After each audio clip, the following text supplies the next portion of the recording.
Cubs fan. Sorry, we had a work emergency, but I'm here now. Thought I might have to leave.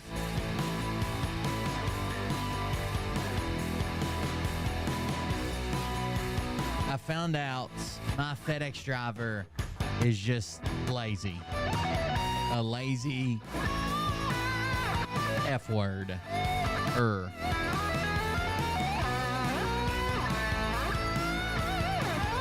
Trying not to get demonetized too early.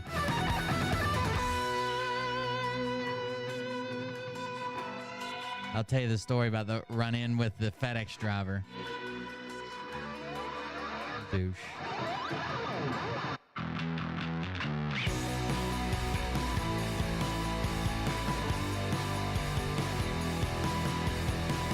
This chair is pretty freaking amazing, though. I will say that. It's the most comfortable chair I've ever had in my life. I didn't think office chairs were supposed to feel this good. In Canada, again, no one cares about in Canada. If people cared about Canada, they'd call it America, okay? Okay?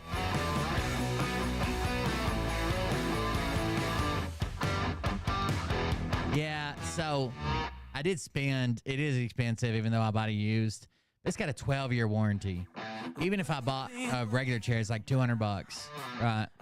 If I only had to buy it every 2 years, I still saved a fucking ton of money.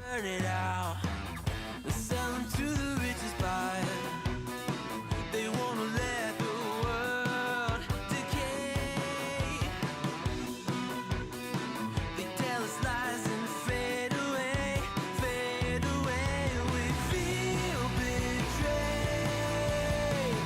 We were raised to lose the race. Wake at the back of the pack, kill it anyway. Listen up now. Oh no. Oh shit. I hope you're all right. ACL. Thank you toward your ACL. This is bigger than ourselves. We won't let the world burn away. Burn away. Can't see a doctor till Friday afternoon. Damn. Oh, I hate that. Rest up, put some ice on it, I guess. Hope you get to feeling better.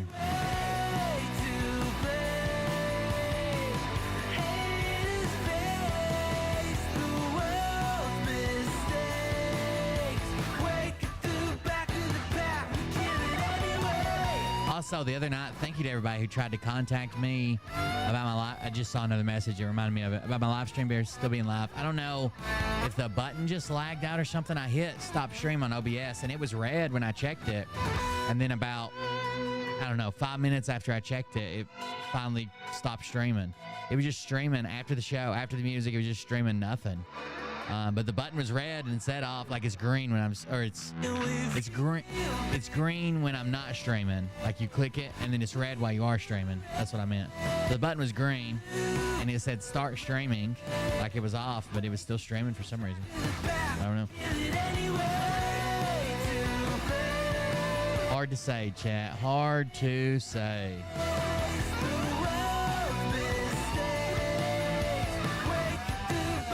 Yeah, everybody, I hope Brainaki gets to feeling better.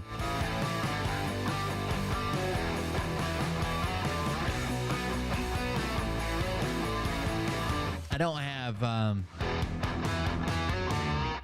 we'll figure out the show as we get going. I thought I wasn't going to be able to do a show. I thought I was going to have to run back to work. There was an issue with the water supply. Just one person had said they didn't have water. Then they said they did have water, but it was hardly any pressure. Then they said, oh, well, we've got pressure, but it's not like it's used to.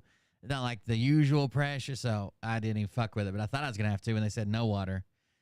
I don't know what the actual law is, but you would think that if you have like a tenant or someone paying you rent or some shit and they don't have water, that's probably a big issue. I thought I was going to have to run back, but anyways, I'm here right now. So if you were part of the Patreon stream last night, what did you think about the Facebook story? Should we check on it again? Let me know in the chat.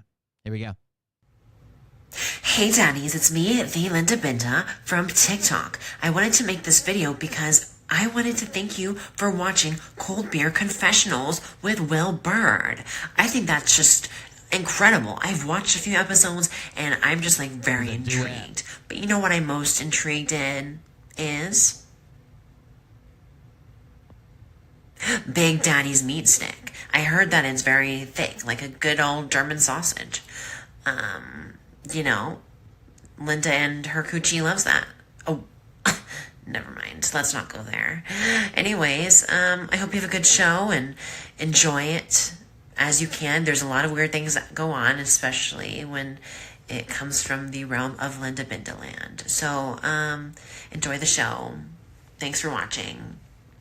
Peace out. Welcome, everybody. I'm Will Bird. This is Cold Beer Confessional. I'm in my new chair. Look how much taller I am here.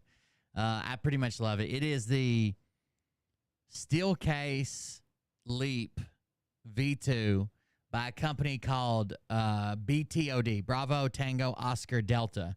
BTOD, it stands for Beyond the Office Door, and it is one of their refurbished chairs. It was used. So apparently these chairs they are super expensive. They're like over $1,000 when you buy them new. But like corporations that's nothing to them, right? So they'll buy like a 500 of them for their office.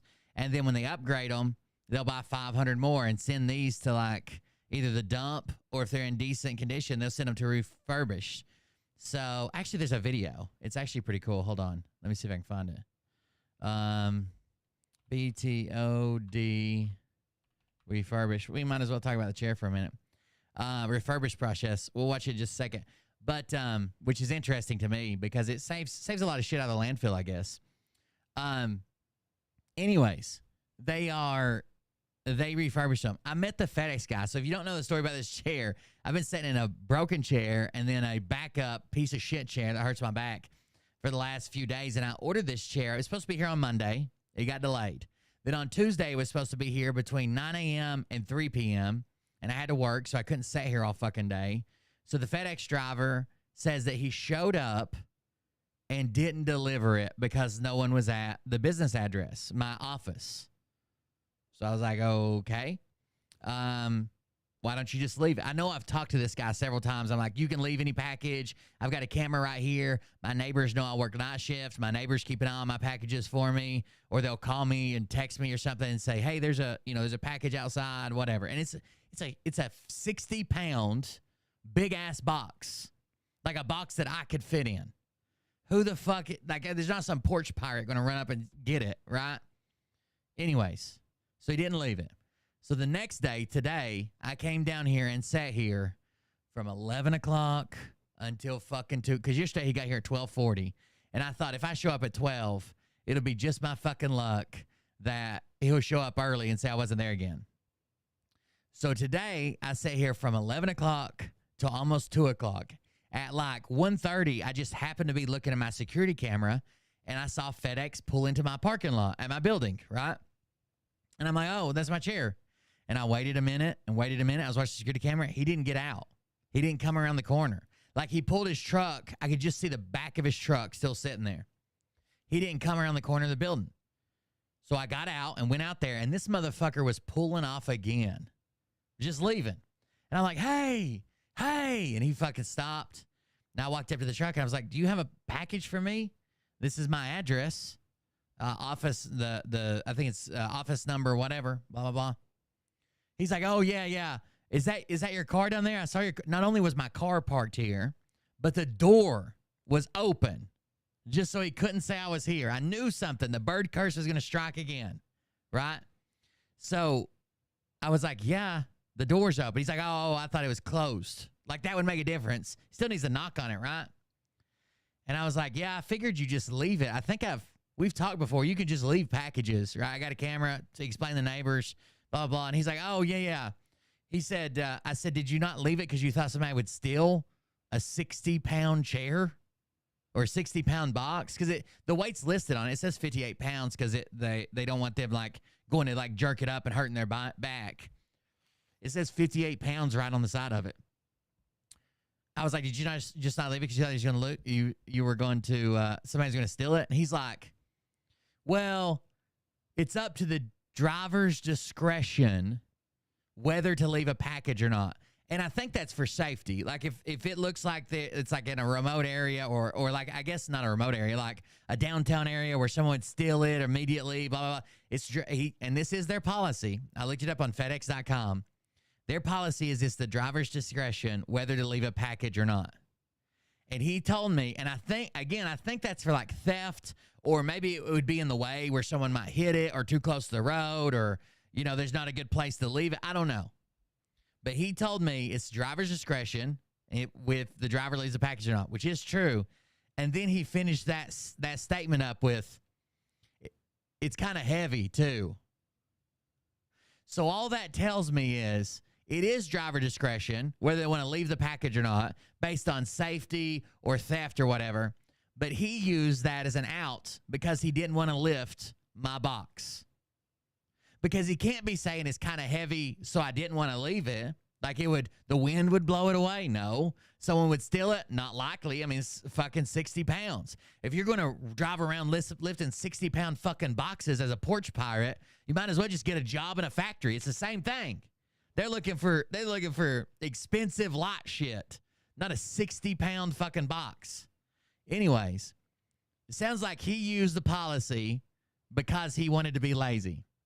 So anyways, he gave it to me. I picked it up off the fucking truck and walked it all the way back here. But it's pretty amazing. I'm glad I finally got it. But I wasn't going to get it again. And two delivery attempts is all they do, right? If they come twice and can't deliver or choose not to deliver, then they take it back to their office in Kingsport, which is like, Kingsport's not bad for me, but it's like a 45-minute drive when I paid for shipping to my fucking office, right? It would be one thing if like I was being a cheap ass and I was like, I'll save $40 and drive 45 minutes or whatever. But I paid to have it delivered here, not for you to drive around, not want to lift it and then take it back. Like, fuck that. That was bullshit, dude. But it is what it is. I think this is the refurbishing thing. It's pretty neat. They put like new pads on it and Hi, I'm Greg Knight, president of BTOD.com, and today we're going to be showing you our refurbishing process for our Steelcase Elite V2 chairs. Today we're in our So this is the chair I got, the Elite V2. newest facility. This is a building that we purchased that we will be eventually The moving only in. bad reviews I've heard about it is it doesn't have a headrest, which I do like that it's got like you can select how far it leans back or whatever, and I can bring the mic to me. It doesn't have a headrest, but I never use a chair headrest anyways. Like not even in a car. I don't think my head ever touches the headrest. I lean forward in the chair too much. I don't know. Maybe it's just me, but I guess if I was just like aggravated with something, it was like, fuck it. And I'd never use a headrest.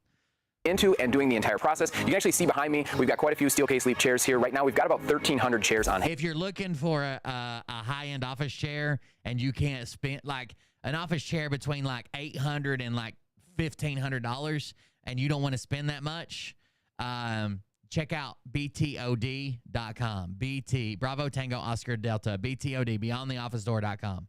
These are chairs that we get from various big corporations around the country. The chairs in the building right now came from places like Pacific Life Insurance out in California and Citibank Corp in New York City. So when they shut down these big offices, somebody comes in and places a bid on or when they shut them down or they replace them. So somebody has to come in and make a bid on like 1,000 office chairs. Chairs come in on large semi-trucks. There was a guy that was selling them, not refurbished, but like on Facebook, was selling them from a business that bought them 1 year ago. They bought 115 of them. Then they went out of business. He was selling them for $150 a piece. And I tried to get a hold of him, but he talked to me at first and said he placed a bid on them, didn't think he'd win them, so now he's trying to sell them each individually. But there was 115 of them, and he won the bid for $300. So he had like a little over $2 a chair in them, but he was selling them for $125. I would have paid him for probably 2 of them, but he wouldn't fucking answer me. We're ready to take off the seat pads and the backrest, tear them down so that we can put them into the large Gaylords, where we'll drive them over to our partner, Dwayne from Cover It All, and he'll start the reupholstery process. Well, they completely reupholster them with new fabric and new cushions.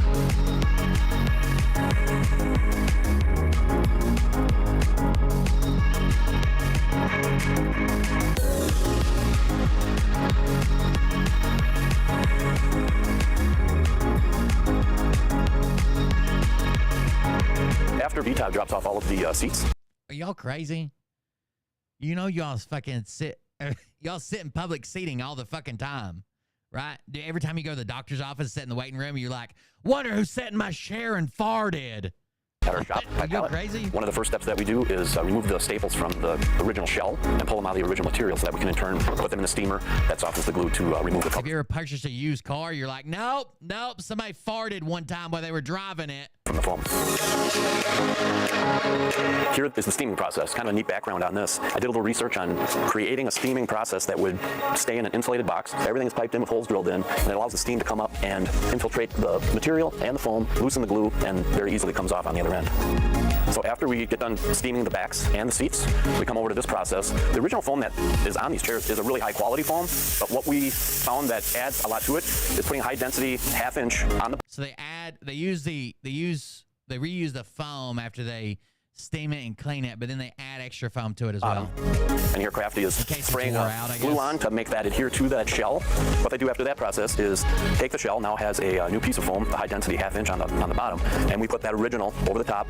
One of the main reasons that we put that foam on the bottom is to maintain its nice original shape and ergonomically correct. It does feel new. It's pretty stiff. It's better for your legs when you're sitting in the chair. The next process is cutting the fabric for the backs and the seats. PTOD supplies the fabric for us, and the fabric is an open house Guilford of Maine, which is a very high quality. Yeah, except that's the issue with every fucking chair in the world. Fabric for upholstery, very high rub count. And here Crafty is tracing out the seat portion, and later he'll be doing the back portion. You can see him cutting it here. It's only new once.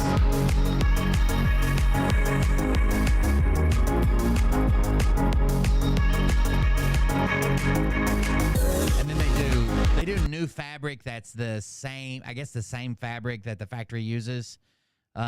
Or higher quality. Some of them have higher quality fabric on them. Some of them come with a factory style fabric. Our next process is stapling the get them in different colors. Fabric that you watched earlier being cut. And so we lightly spray a foam adhesive and then drape the material over, smooth it down, and then it comes over here and gets stapled. And what that does, as you can see, it creates a really nice feel. There's no question that this is going to get a wrinkle in it or ever have the ability to move when being set on, several thousand times. As you can see, we staple all the way around the edge, and it just gives it a really nice uniform look. After they get done stapling everything on, they do a nice quality check on it, making sure there's no wrinkles or anything, imperfections that they didn't like. And then it comes over here and they'll trim that excess material off. And we also make sure that we trim around the set screw. It's like I don't know what the, hold on, I'll tell you.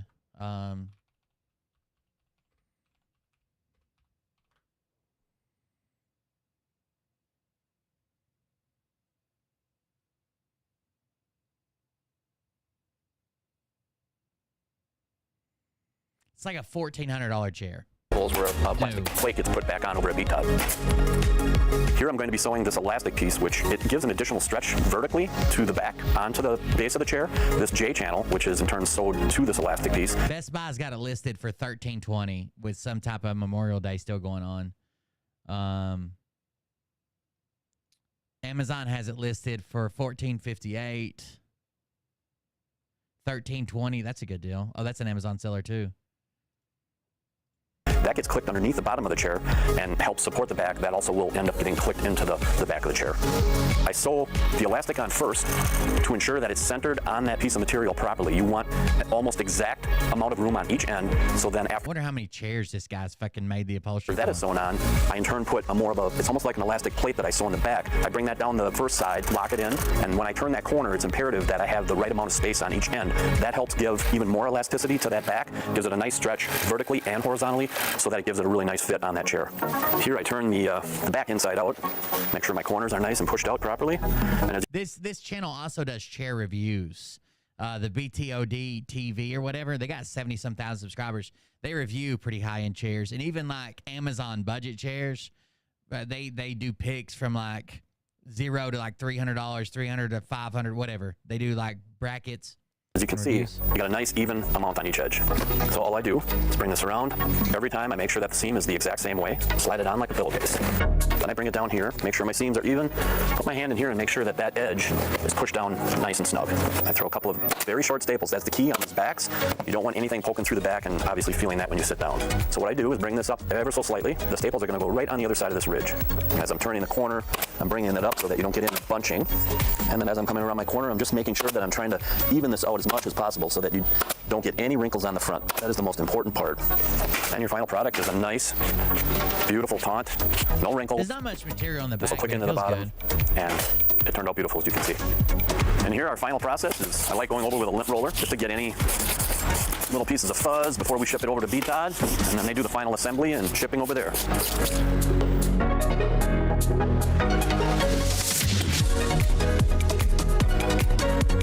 So it gets more foam, new fabric, steamed or cleaned, whatever, and then you can like save $40 if you want to get a tested but use like chair lift cylinder. But I went ahead and got a new cylinder.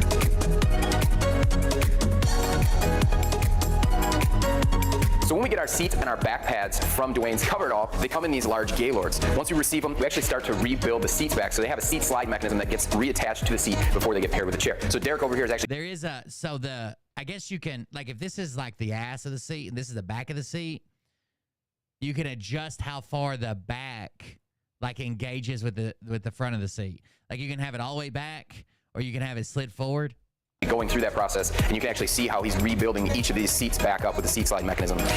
We actually take off the original tag from Steelcase and we put our own tag back on here. This is going to give you the date, the month when it was refurbished, and it gives you our information in case you need to make a warranty claim. This is important because we are the ones that are covering the warranty on all the BTOD refurbished chairs. Each day before we start production on the chairs, we actually go through and blow off the chairs just to get rid of the large debris. Then we bring them into the production room and we can start to test the chair. So you can see we've got a test seat on this one. The first thing that he wants to do is just check the 5-position backstop on the leaf. So you'll see he'll go through each one of these just to verify that it does in fact stop in those correct positions. After he's done that, he'll check the tension on the seat recline, or the seat in the back recline, just make sure that it's in fact working. And then lastly, he'll go through and he'll actually check the height adjustment mechanism to make sure that it's locking in all the positions. After we test the seat mechanism and the A Gaylord is like a cardboard box attached to a pallet. armrest height adjustment, we're ready to flip the chair up on the table. You can see we've got a custom box here that holds it in place. He's going to take a large pipe wrench and he's going to pull or turn the cylinder out.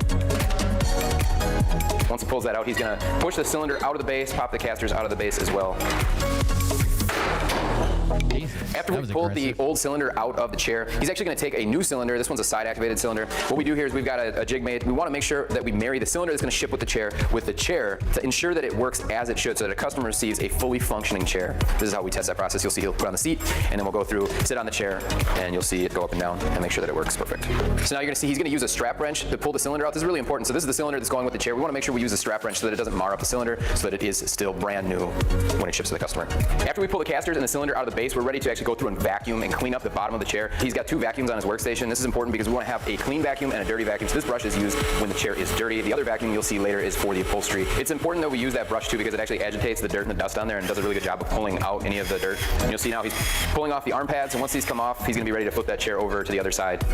So after we flip the chair back over, we're ready to start checking the arms, the tension on the arms specifically. So with the 4-way adjustable arm pads, we've found that some of these mechanisms can be loose on the older chairs. So what you'll see is Ryan's going through making sure that they feel tight enough. If they're not, like this one, it's a little bit loose. He would actually go and start tearing this arm down, rebuilding it back up by replacing the wall. They've got a big business out of this. They got to sell a ton to be buying hundreds and hundreds and hundreds and hundreds. They have to be selling hundreds and hundreds and hundreds and hundreds, right? Washers, the original washers that are in there to get that tension right. Regardless if these are right or the tension's good on them, we will still go through and thoroughly clean to make sure that everything looks really nice. So after Ryan goes through and make sure that the arms are all cleaned up and that the tension is right, he's gonna take that The armrests are one of the best part. I love fucking dirty vacuum again and go through the top side of the chair, making sure that all the nooks and crannies are cleaned up, all the dust and dirt is out of the chair.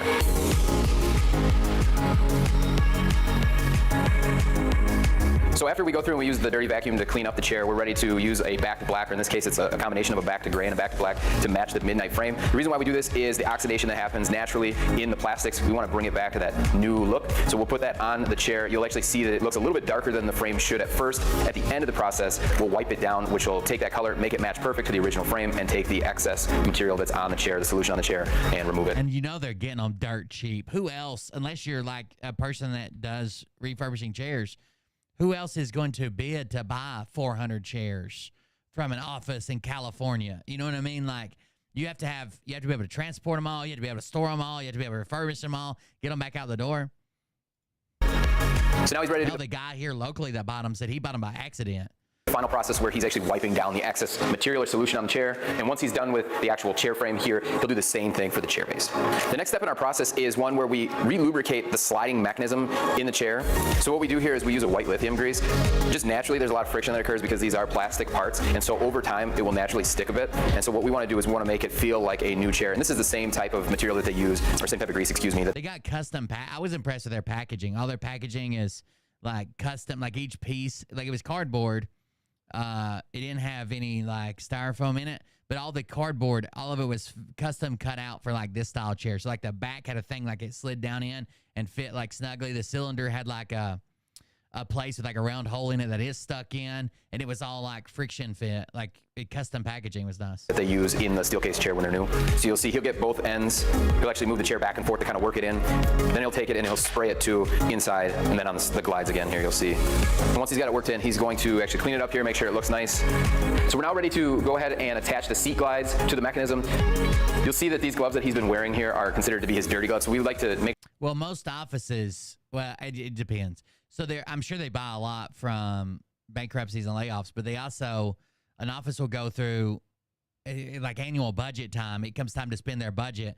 If they haven't met their budget, then they won't get the same amount. They'll get less. Like if you don't spend all your budget for the year, you get less on the next year.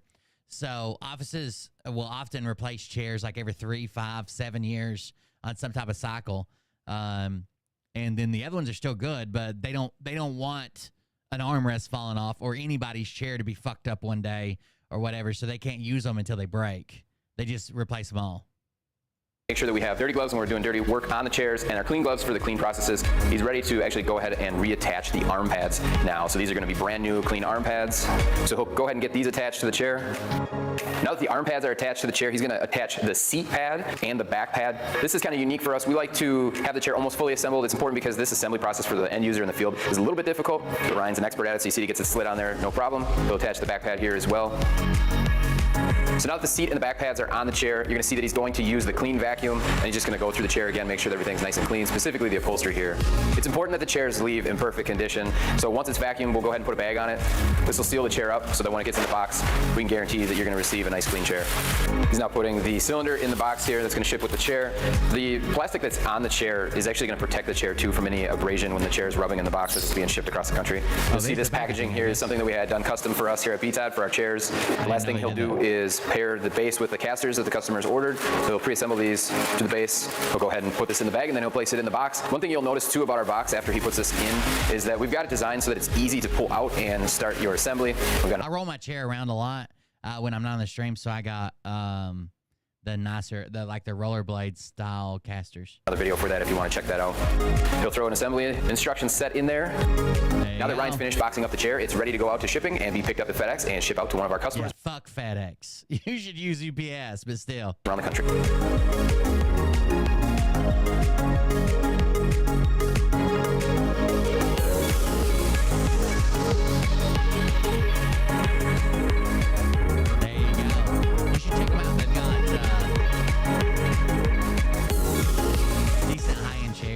like a refurbished fries. I can't pay fucking $1,400 for a goddamn office chair.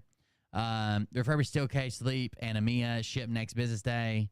Industry leading 20-point refurbished process, 30-day free returns, 12-year warranty on the shit that they fucking do it for. So it'll last forever. They got desks and shit too.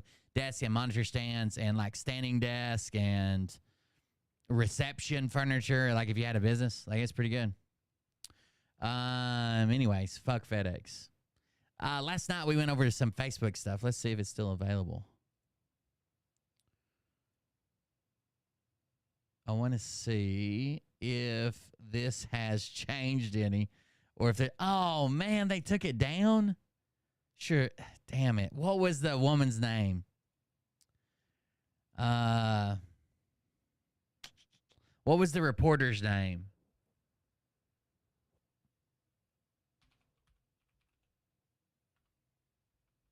I had to go back and look at last night's video.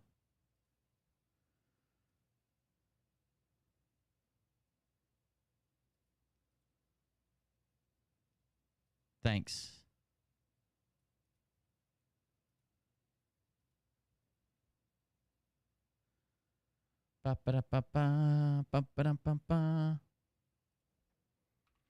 Facebook. I want to see if she updated any.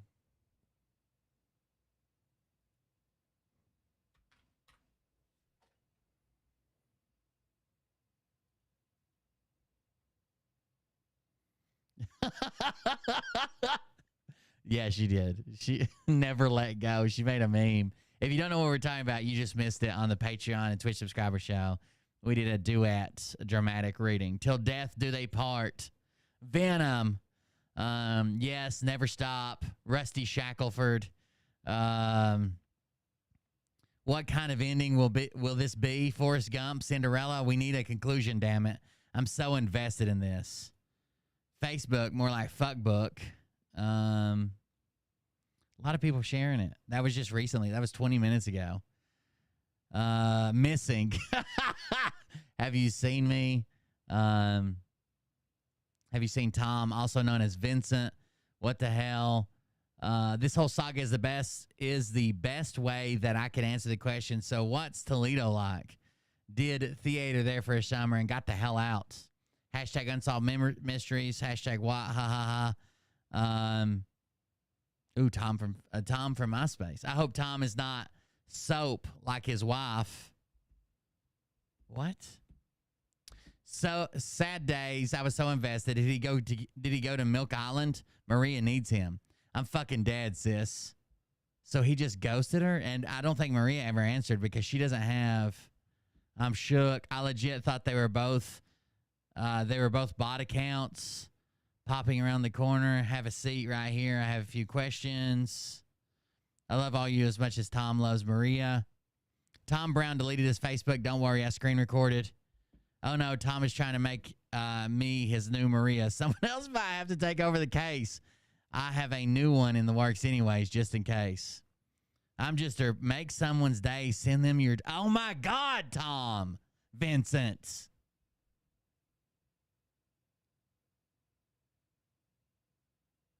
Oh no, what is this nonsense? Make someone's day, send them a titty shot. I'm just a reporter. I need to talk to Tom. You are. No, this is Vincent. I can see your name. Oh yeah. Oh no, Tom. Tom just wants anybody's pussy. I'm coming in for the interview, Jennifer. I know you stole Eddie and the children from Maria, swooping in like the first 48. Maria is alive, also confirmed as real. She's not Tom and Vincent. Hi, Mike. I have 50,000 people waiting for answers. Yes, I know both of them, but Maria does not talk to me. No.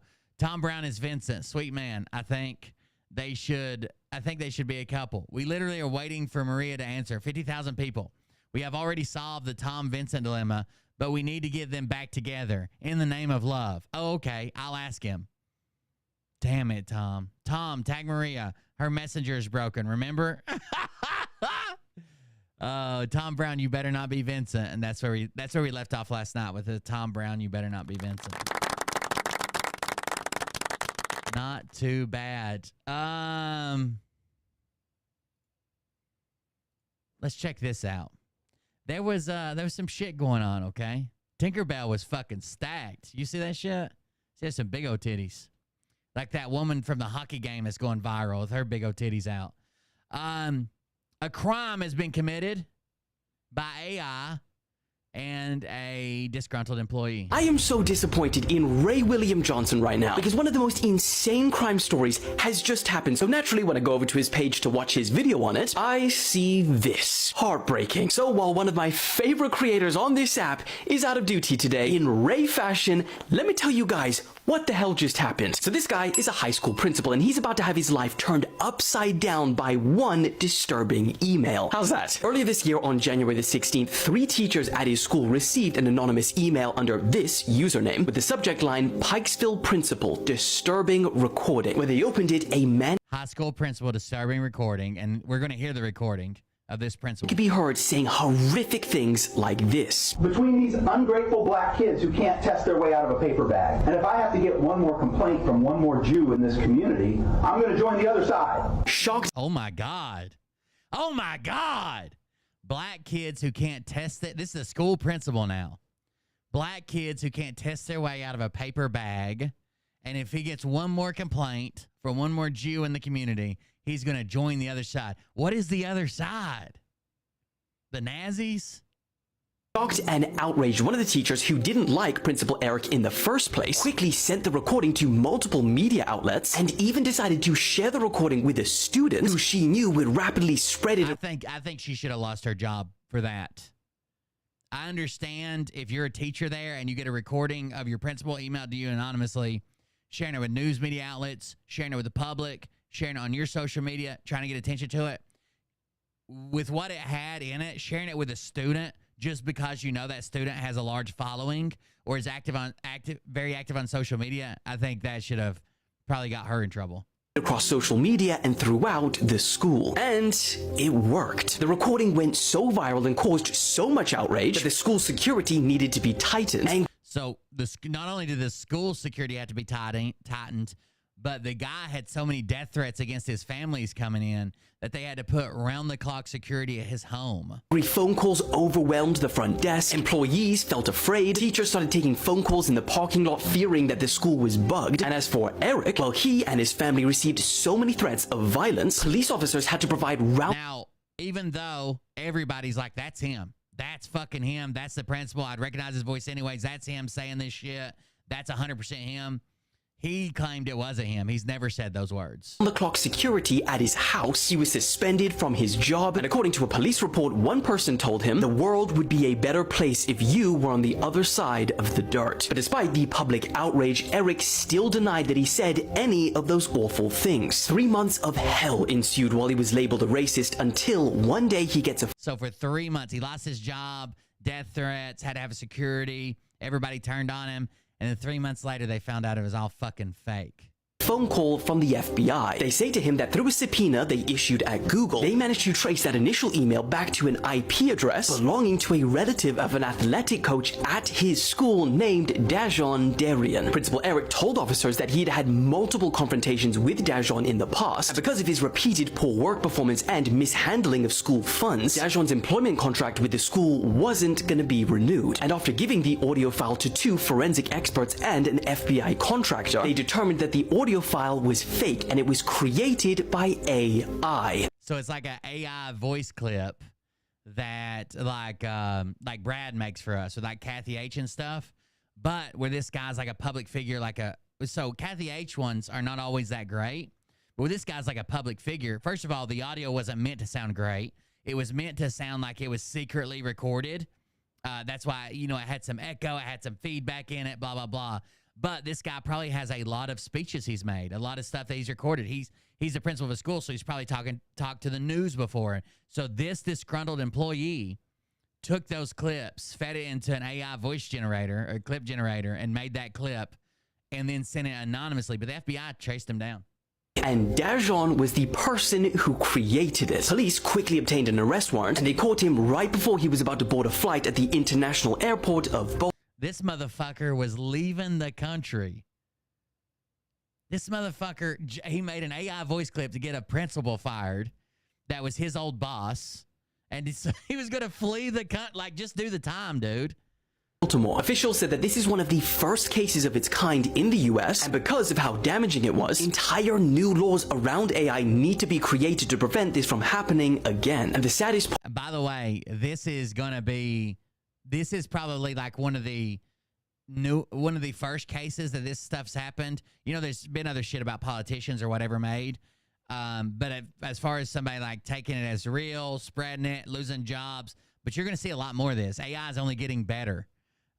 There's a YouTuber I watch that used to do videos warning about, hey, these laws need to be in place. There needs to be safety in place around AI. He talks about how like we're at the precipice where we could destroy our entire fucking humanity, or we have this really cool technology that's going to help us along the way. He hasn't made videos in like 8 months, and I've been wondering where he was at. I thought maybe the AI had tracked him down and killed him. Turns out he's been working with lawmakers in Europe and the United States to put stuff in place, like because everybody's so worried about it. Part is that all of those media outlets, teachers, and content creators who shared this recording, ultimately putting this man and his family's lives in danger, will never issue a retraction saying that they were wrong. There you go. AI. Oh, here's another one. Pikesville High School. I saw this on Twitter. This is a principal in this guy doesn't know it's fake, I don't think. 74% of the students are black. Y'all just let me just play the clip. I'm the principal here, me and only me. You know, I seriously don't understand why I have to constantly put up with these dumbasses here every day. Between these ungrateful black kids who can't test their way out of a paper bag, or these teachers who don't get it, how hard is it to get these students to meet their grade level expectations? Lawrence and Ravenel should have never been hired. And don't let me get started on DJ. I'm going to drag his black ass out of here one way or another. I'm going to get something to stick. I'm just so sick of the inadequacies of these people.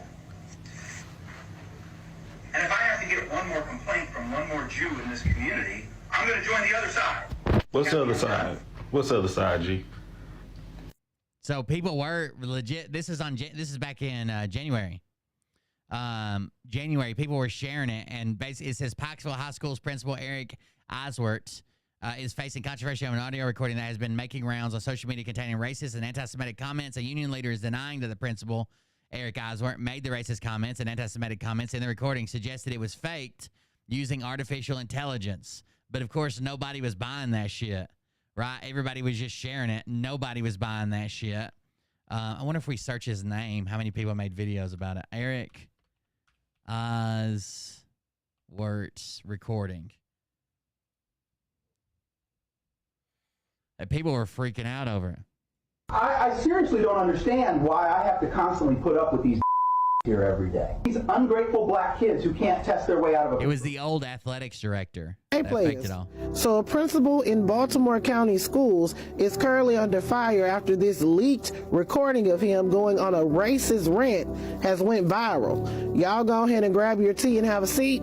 Let's get into the latest. Sharing it. So Look how quickly something like this, like rage bait or whatever, spreads. Baltimore County Public Schools is currently in... Hell, we would be guilty of it, right? If I heard something, I would probably play it on the show and be like, look at this motherfucker, this recording that leaked to this guy. Investigating this recording that is allegedly the principal of Pikesville County High School, Eric Eiswert. Now, Baltimore County Schools will not confirm if this is indeed him on the recording, but they have confirmed that they are investigating this despicable racist rant.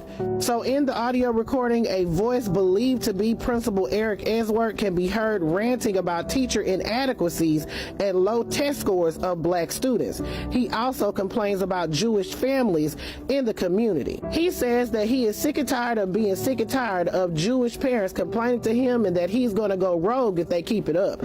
He also stated that black students have poor test scores, and how could it be so hard for staff? That's the one we A just Baltimore watched. high school athletics director has been charged for using God, AI. his head is round as fuck, dude. He might have water on the brain or some shit. I don't think your ears are supposed to be sunk in like that. Athletics director has been charged for using AI to create a fake racist rant. Dajon Darian used artificial intelligence to mimic the voice. A principal was suspended after a voice recording of him saying racist and anti-Semitic. That's Okay, remember that principal? I'm trying to figure out. Anyone hear about the Maryland principal? Okay, here we Probably go. not, so let me fill you in. A recording of Pikesville High School principal was leaked a couple weeks ago. He disparaged black students and threatened Jewish students and their families. If it sounds like McCurtain County or LA City Council, it does to me too. What? I would say that's probably true, Dr. J. They were already doing the thing where they were pretending to be like police in Mexico saying your grandson's being held, but he can't post bond, blah, blah, blah, and scamming the elderly. Big difference. Maryland is a two-party consent state, and I promise he did not consent to be recorded. On top of that, the union is insisting that it's AI. And a professor who specializes in voice authentication noticed a lot of editing went into the audio in terms of cuts. The union gave absolutely no reason why it was AI. And I got this comment from someone. Nah, this man was my AP back in the day. He was racist then, too. No more stories are coming out. No, now more stories are coming out every day. Only difference now is he's got... But this could just be somebody I could say this, right? I used to work for that guy. He used to call me the N-word every day. Like, anybody can make this shit up. Someone who had him as a teacher. So things are looking pretty bad for Mr. Eric Eiswert. Now, in the last day, the high school is under new leadership. An investigation is still in process and has been since January 18th. On Tuesday, Superintendent Miriam Rogers said this in a statement. Our message as a school system is that we truly welcome all of the students and we want all of our schools to be places where they thrive. It's natural to sometimes have some questions, particularly if you've heard of such an incident, whether it's proven true or not. And so I would encourage them to have those conversations with their family.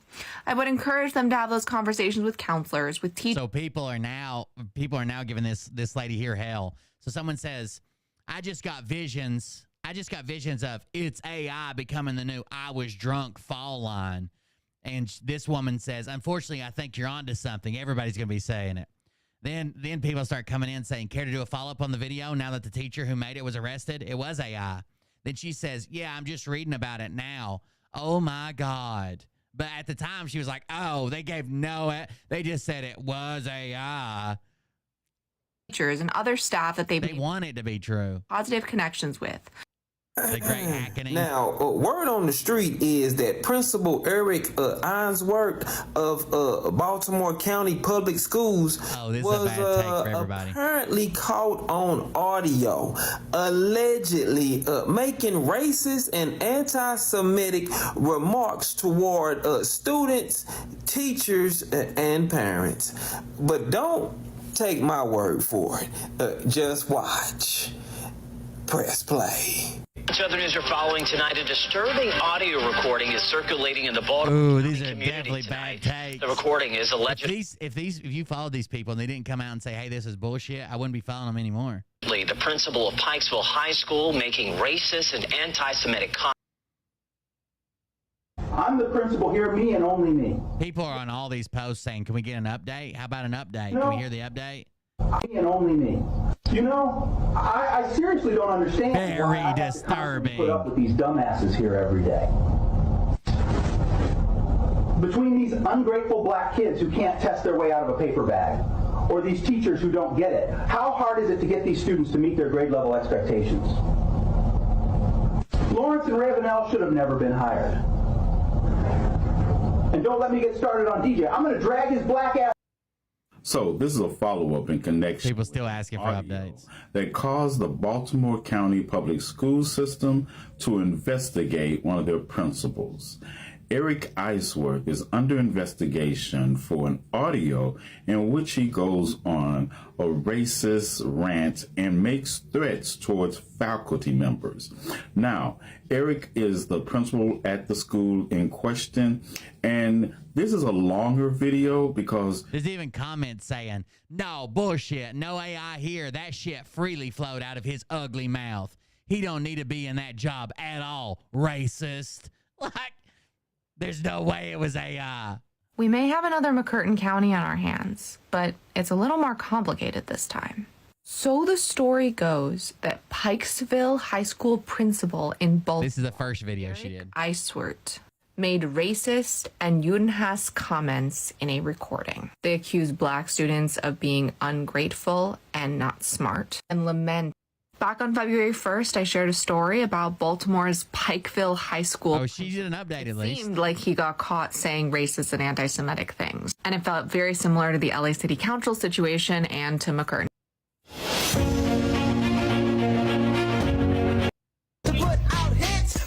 I don't know what's going on now. Well, another big story we're following for you tonight at 7 comes out of Baltimore County, where a disturbing audio recording is circulating. Someone says these racists are everywhere in our schools, workplaces, churches, police departments, and this guy didn't do anything. That is not good. I wonder if anybody's talking about Johnny Goble. The man is now a what the fuck? How did that not change? Johnny Goble is now a diss rapper out here fucking killing it. Oh, part one of my story. I figured I'd start out a little bit of my story. This has 30 likes on it, 0 comments, 0 saves, 0 favorites, 0 any engagement, nothing else, but it has 30 likes on it. Share this video. I just want to share my story with the world. This is part 1. Have you guys heard his new fucking diss track? I wonder if it's on TikTok yet. Diss track. He'll probably strike my video down. What is going on? Why is it taking weird suggestions? I didn't type in Johnny Noble. What the fuck?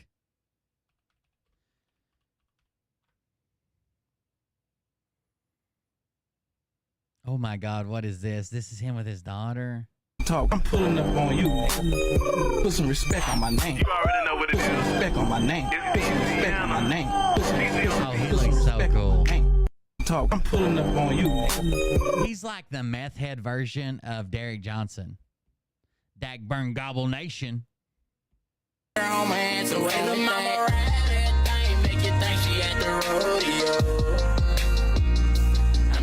On his cold I like the way she moving nice and slow. I say the way she bring it back on my hands. Jail this shit right here, he ain't used to. Young niggas cool.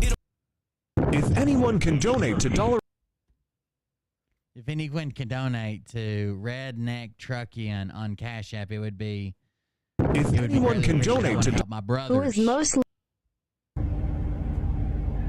Look at here, I'm telling you right now, man, with all the Ryan Up Church and Johnny Goble mess off the internet, man, YouTube's kind of boring, man. It's boring as hell. Johnny Depp. Let's see if we can go find his song. So he wrote a diss track. Surely he wants people to review it, right? Johnny Gobble. He wrote a diss track with some guy named Buddha Slims or Buddha in the Streets, Buddha something. Is it just named Dagburn now? Jesus Christ.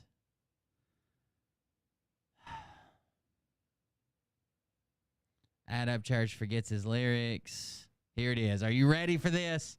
Put it in your headphones. Volume all the way up. It's pretty good.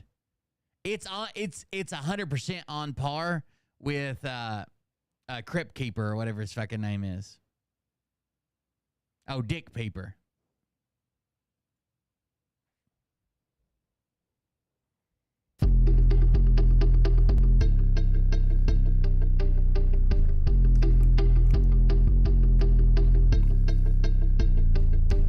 Hey, hello Ryan. Hello Mrs. Upchurch. Thanks for all the cash apps. I'm glad that you could pay, pal. I'm about to rap and make the people say, wow, yesterday he was Dagburn, now he cash cow. Guess I cashed out. Wait, there's cash in my cash app. When me and your mama make friends, you need a break friend. How about you take 10? While me and mama got a date in my playpen. Cook me a steak, gonna play you with the apron. She looking hot tonight, I think she might be Satan. I ain't mistaken. She looking hot tonight, I think she might be Satan. In my playpen. With an apron. In the kitchen. Always bitching. Cat's name's Mittens. That all your threats were couldn't get backed up when you said that you would break. Gonna play you with the apron. She looking hot tonight, I think she might be Satan. I ain't mistaken that all your threats were couldn't get back up when you said that you would break in. If you a fucking creep, then I'm a lake then. Greedy and you cheap like Mr. Krabs, I must be plankton. Oh, shit! If you a creek, then I'm a lake then. Oh, shit! Greedy like you're Mr. Krabs, I must be plankton.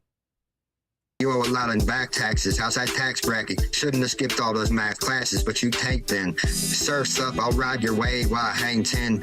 Your mama hit me up like I ain't one but 8 men. Woo! That reminds me of Blacked. The little girl on the couch.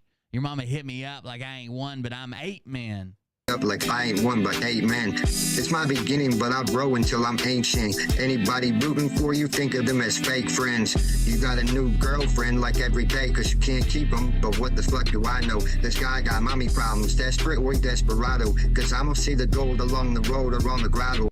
It's like someone wrote a rhyming song and he just read it like he was hooked on phonics and trying to read a book. You got a new girlfriend like every You got a new girlfriend every day. How you get so much pussy that way?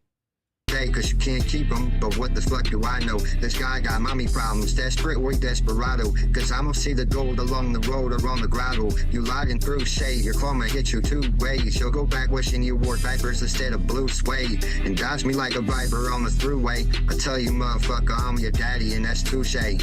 Oh, yeah, you're at the top of coming off just like a toupee. Make an ego, mini pico, you a goofy. You couldn't walk inside my shoes or in my bootleg. So if I gotta lace them up, just know I'm going Lupe.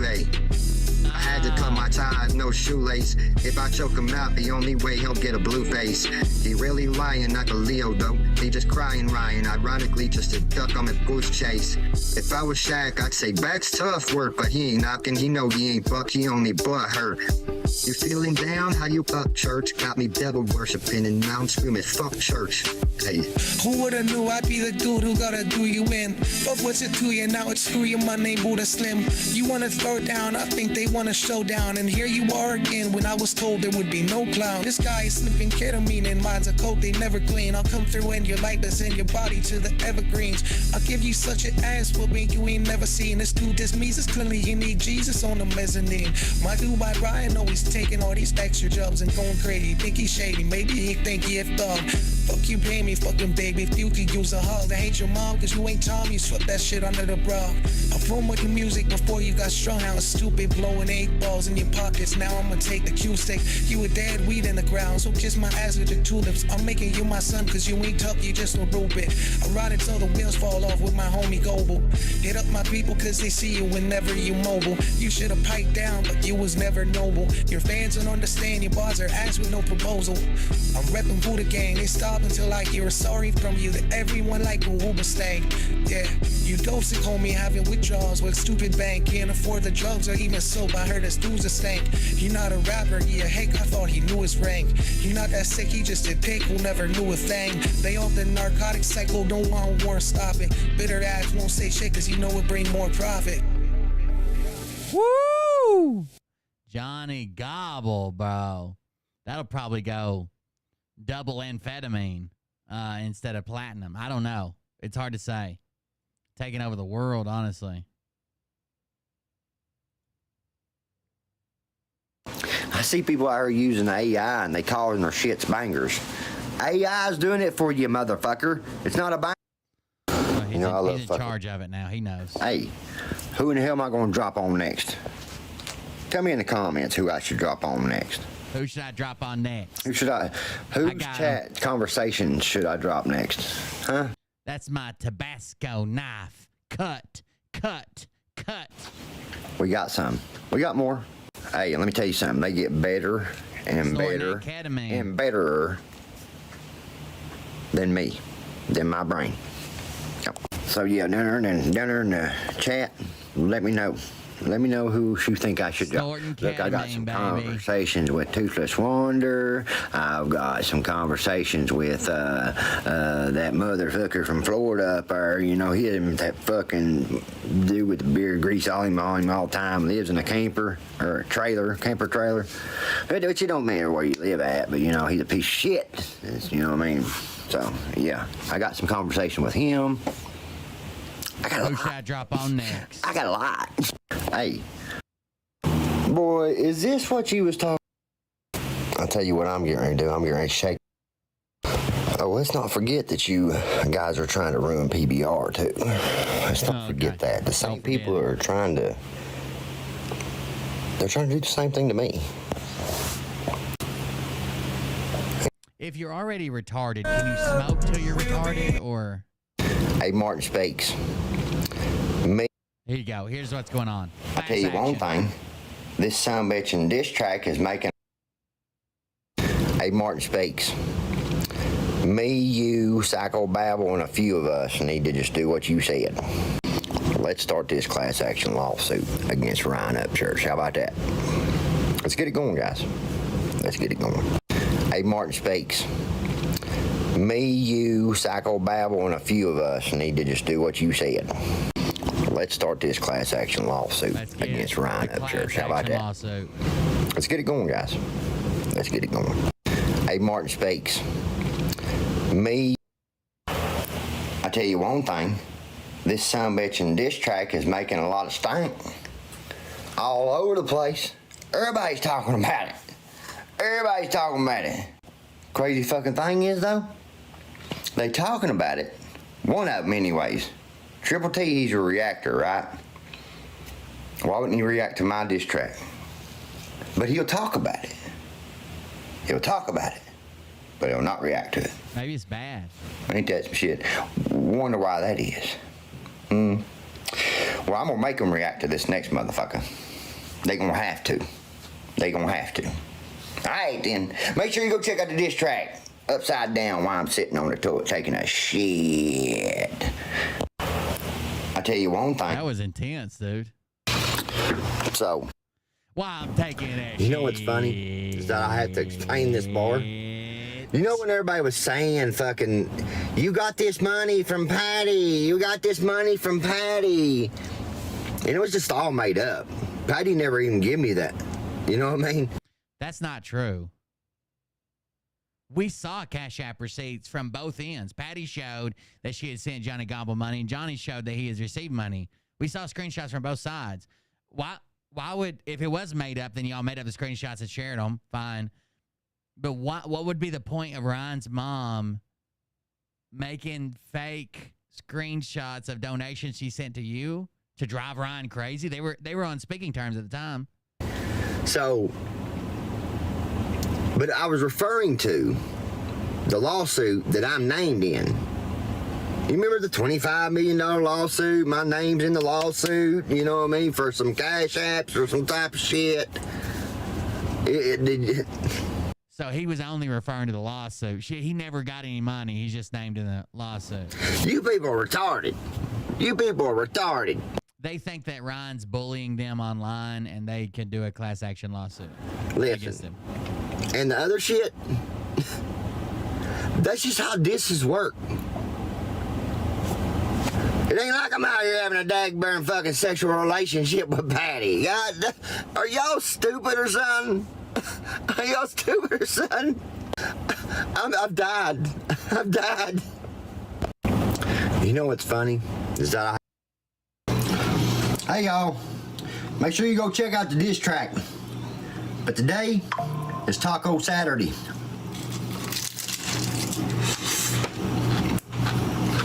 I can't believe these people exist, dude.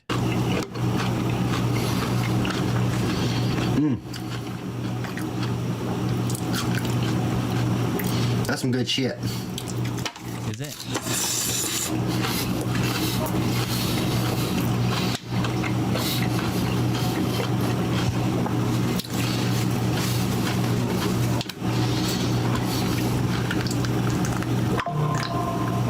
Bring it from a pickle jar. A little bit of Coca-Cola.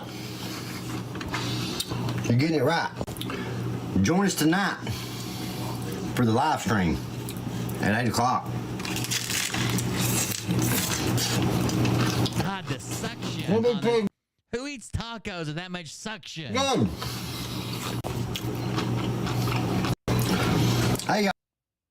Hey, if you're going to diss me yourself.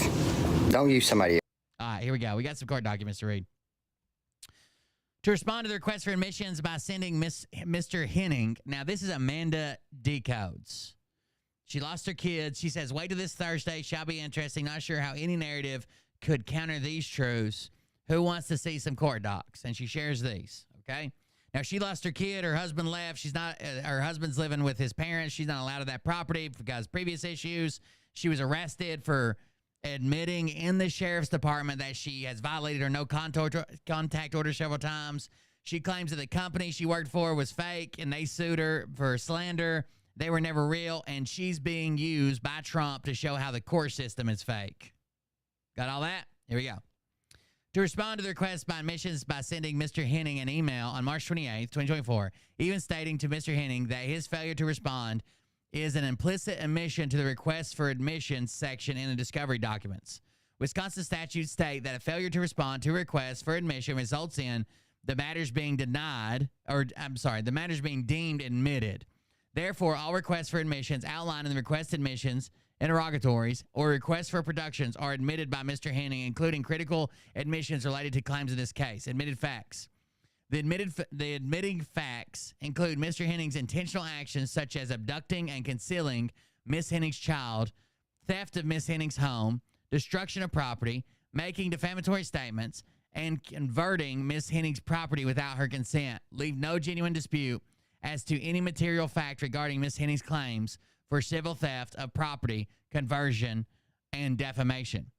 Mr. Henning's admission to these allegations is not only lawfully significant, but morally damning. His actions have caused irreparable harm to Miss Henning and her son, and his refusal to engage with the lawful processes only exacerbate the severity of his transgressions. Unopposed motion for summary judgment. In addition to failing to respond to discovery requests, Mr. Henning has not submitted any opposition to Miss Henning's motion for immediate summary judgment. His lack of engagement with the legal proceedings further underscores his disregard for the rule of law and his responsibility to address the serious allegations leveled against him. So she's claiming she sent him all these questions, all this stuff, and he hasn't responded, and including that she was going to file for summary judgment, and she hasn't responded. But it seems like she just sent it to his email. And I don't know that she has a lawyer or she's just sending it herself. But here we go. This email, I ensure that Andrew was aware that discovery proceedings are handled separately from the court. In case of any confusion, as his attorney, Kurt Schuster, does not specialize in civil litigation, as he himself acknowledges. Specifically, I stated in that email, on January 5th, 2024, you were given the first set of requests for admissions, interrogatories, and requests for production, which is attached to in this email as part of the discovery process of this case. The requested discovery documents were due within 30 days in this case, February 4th, 2024, and you have failed to complete the request. Your refusal to provide any of the requested documents infers, and quite frankly, is an admission from you that you have no objections to the matters discussed in this case. As you may be aware, discovery is something that is handled outside of court between both parties. Your failure to respond means that you are admitting that these documents and the evidence provided in this case as a matter of fact, and that you have no objections, and therefore there is no reason for summary judgment not be granted at this time. 4, the failure to respond to requests for admissions deems them admitted. 5, that the following admissions quoted verbatim from the request for admissions attached in Exhibit A are deemed admitted by Andrew. See, again, admitted by Andrew. I think she typed this up herself or had somebody in her chat type them up. Here we go. Request number 1, admit that you intentionally stole Miss Henning's child, Remington John Henning, on January 12, 2023, and concealed the child at Rockville Road, Ixonia, Wisconsin, without Miss Henning's consent. Request number 2, admit that you lied to Jefferson County Sheriff's Office on January 12, 2023, when you told officers that you were advised by the court to remove Miss Henning's child, Remington John Henning, from Miss Henning. Request number 3, admit that Exhibit D is a true and correct copy report from the Jefferson County Sheriff's Office. Request number 4, admit that on January 12, 2023, the court never advised you to remove Miss Henning's child, Remington John Henning. From Miss Henning, request number 5. Admit that you intentionally stole Miss Henning's child, Remington John Henning, on January 24th, 2023, and concealed the child at Rockville Road, Exonia, and continue to conceal the child at the same place. I guess a place close to that, 1490 and 1597. Through the duration of 2023 without Miss Henning's consent. Request number 6. Admit that you intentionally cut off all contact between Miss Henning and her son, Remington John Henning, from February 6, 2023 through March 26, 2023. So a month and 20 days. And beginning on June 29th, indefinitely. With no intention of allowing Miss Henning any contact. Request number 7. Admit that that throughout the duration of 2023, you continually told Miss Henning via text messages, which is attached here to his Exhibit A, that she could not have access to her child, Remington John Henning. Request number 8. Admit that the attached Exhibit A are true and correct messages between you and Miss Henning. Admit that you intentionally, request number 9, admit that you intentionally defamed Miss Henning by telling her friends and family throughout the years of 2023 and 2023, that Miss Henning has schizophrenia and delusional disorder in order to harm Miss Henning and her reputation. Request number 10, admit that you contacted the Jefferson County Sheriff's Office on October 26, 2023, to state that Miss Henning was trying to take her child, Remington John Henning, intentionally trying to stop Miss Henning from accessing her child and her properties. Request number 11. Admit that you contacted the Johnson County Sheriff's Office on November 9th, 2023 to defame Miss Henning by telling Jefferson County Sheriff's... Is there one below that? I don't think so. Sheriff's Office that Miss Henning has schizophrenia and delusional disorder and that Miss Henning is refusing to take her medications. Request number 12. Admit that the attached Exhibit B is a true and correct report from the Johnson County Sheriff's Office with a record of the conversation that you had with officers on November 9th, 2023. Request number 13. Admit that you intentionally stole Miss Henning's home located at 1490 Rockville Road, Exonia, Wisconsin, and converted it to your own property by taking Miss Henning's name off the deed to the home, depriving Miss Henning of her rights without her consent, without compensating Miss Henning to her ownership in the property. Request number 14. Admit that you intentionally destroyed Miss Henning's personal properties located inside the home, depriving Miss Henning of her rights without her consent. Request number 15, admit that you removed Miss Henning's name from the deed to the property. So again, repeating herself is kind of weird. I don't think this is from a lawyer. Request number 16, admit that the attached Exhibit C are true and correct images of the home deed of the property located at 1490, showing Miss Henning's name was removed from the deed. Request number 17, admit that you intentionally kept Miss Henning away from her properties throughout the duration of 2023. Request number 18, admit that against the wishes of Miss Henning, you took her child, Remington John Henning, to a doctor to receive the MMRV vaccine in February 2023. Based on these admitted facts, there is no genuine dispute to any material fact regarding the claims for civil theft of property, conversion, and defamation. And it says, dated this 4th day, and it says, Amanda Henning, plaintiff, subscribed and sworn to me before me, Amanda Henning, this 4th day, June 2024. So it's her. Yeah, there's no lawyer listed here. She just had this notarized. She's really, really, really about to fuck up her case. Pretty bad. Exhibit A. This says, Wisconsin Circuit Court, Jefferson, Andrew Henning. Plaintiff Amanda Ashley Henning hereby propounds. So this is by plaintiff's first set.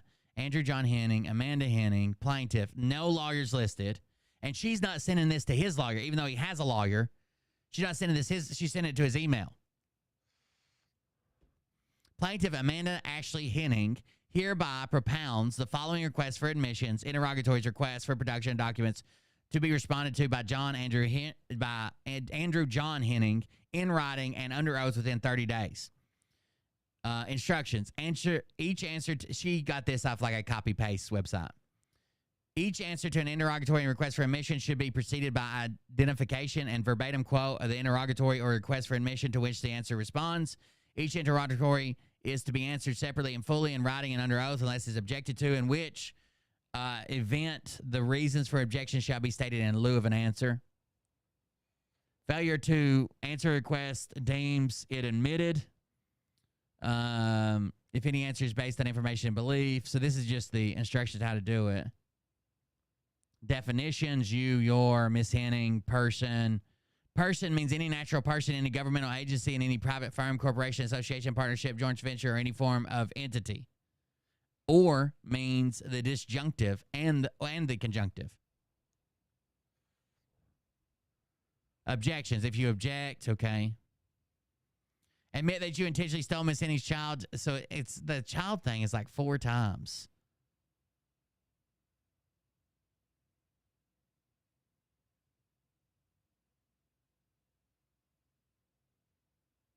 So these are the requests that we just read.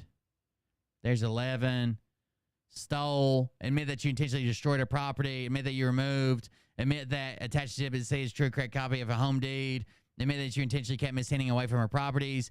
Admit that against the wishes of Miss Henning, you took the child, Remington John Henning. So again, a lot of the same ones. For each request of admission that you denied, state each and every fact that you contend forms the basis of your denial. State each and every fact that forms the basis of your defenses to count 1 of plaintiff's complaint for civil theft of property and destruction of property. State each and every fact that forms the basis of your defenses to court for the complaint of conversion. State each and every fact that forms the basis of your defenses to count 3 of plaintiff's complaint for defamation. Request for production of documents. Produce each and every document you claim forms the basis of your defense to count 1 of the plaintiff's count for civil theft of property. Count 2 for the plaintiff's complaint of conversion. Count 3, plaintiff's complaint of defamation. Produce each and every document you contend forms the basis of any denials to the request for admissions above. Produce all state and federal income taxes from the years 2022 and 2023. Produce all property tax bills and payments for the year 2022-23 for the property at 1490. Produce all home appraisals for the property located at 1490 for January 1st, 2022 through December 31st, 2023. Produce all property records, 1490. Oh, God.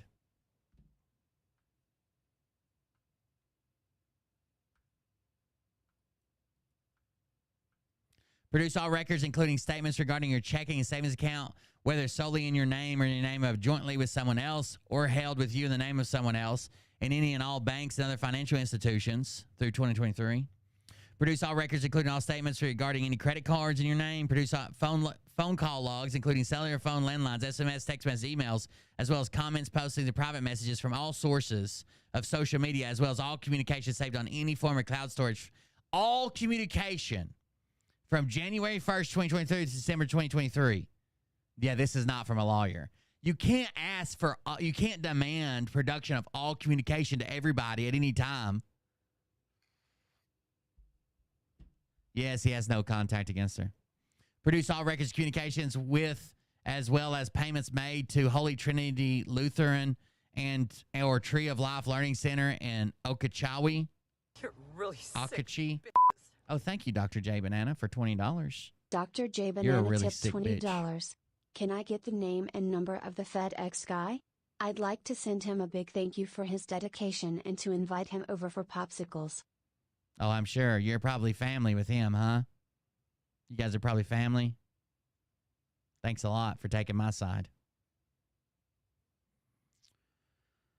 Are you going to take him to Casa Bonita? Have him deliver you there? I'm about to shut this motherfucker down. I thought I had real internet friends. Produce all records of communication with, as well as payments made to Ixonia Elementary School. So she thinks that he's paying the church to help, the learning center and the school to help. Produce all records of communication, as well as with payments made to any healthcare provider and therapist who provided care for Remington John Henning. Produce all medical records for Remington John Henning as of December 31st, 2023. Yeah, this can't be real. To Andrew Henning. Andrew, on January 5th, 2024, you were given the first set of requests for admissions, interrogatories, and requests for production. This doesn't even have it just says, it's just from her to Andrew. This is not legally binding, lady. Henning bookkeeping services at gmail.com, by the way. Your refusal to provide any of the requested documentation infers that, quite frankly, is an admission from you that you have no objection to the matters discussed in the case. Oh, she's fixing to fuck her case up. So here we go. After all of those are posted, she says, yeah, don't worry about it, of course. It probably is a lot of work, but we do that for our friends and family, right? We'd probably do that for them. It's not random people, not even associates on the internet, enemies maybe. There is no defense, and by the persistent non-responsiveness to my pleas and to my request for admissions in my discovery documents, they are admitting to everything that I am claiming they did in my lawsuit. They aren't even following their own precious statutes. She shares a statute that says each matter of which admission is requested shall be separately set forth. The matter is admitted in less than 30 days after the service of the request. After the service. So she can't prove that they've ever been properly served. She sent an email with it as an attachment. You know how it says, I, Amanda Henning, caused to be served on this day a true and correct copy to the law offices of, like, she didn't do any of that. Upon the party requesting for admission is written or objection addressed to the matter signed by the party or attorney, but unless the court shortens the time, a defendant shall not be required to serve answers or objections before the expiration of 45 days after the service of summons a complaint upon the defendant. She says, I am thankful for a BATP lawsuit because it helped me understand how to create these documents. It would have taken me 10 times as long to create them without their docs. See how it almost works like it was planned that way? So she took the company that sued her for going on TikTok and saying they worked for Satan. The company that sued her, she took their documents and copied and pasted all her shit in it. See, it was planned that way by Trump.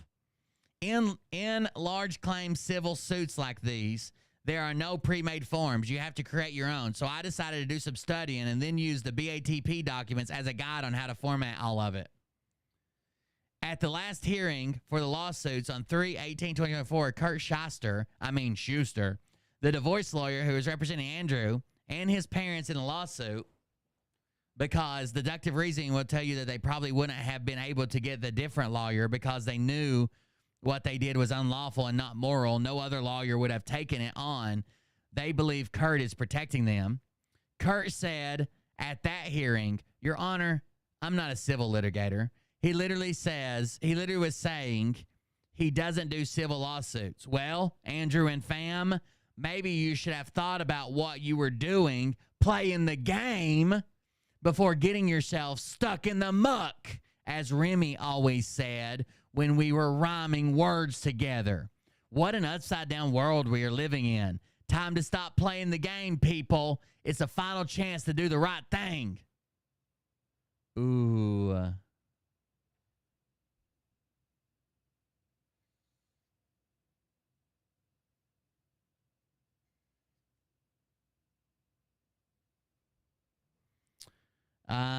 And then that leads us to some other stuff.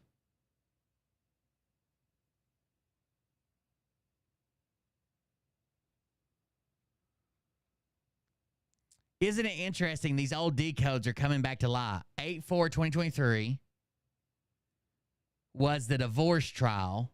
8/4/2023 was the divorce trial date, which is 307 days before the hearing on 6/6/24 for my lawsuits. And 6/6/24 is 499 days after Remy was kidnapped on 1/24/23. We previously connected 499 and 307. 499 is vaccine. 307 is shot.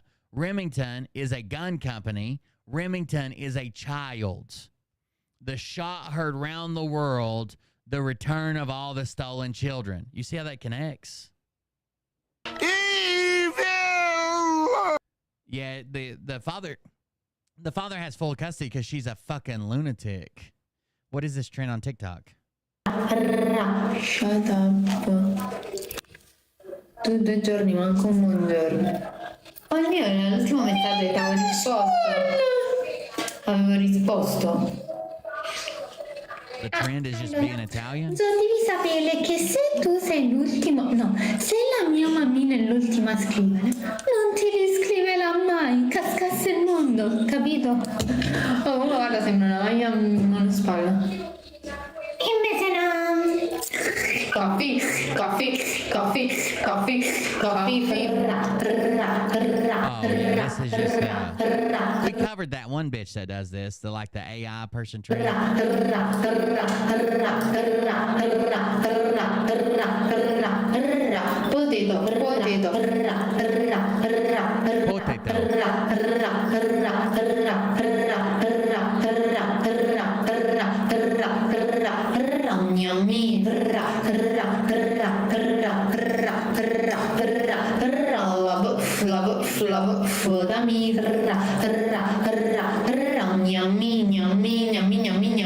love you.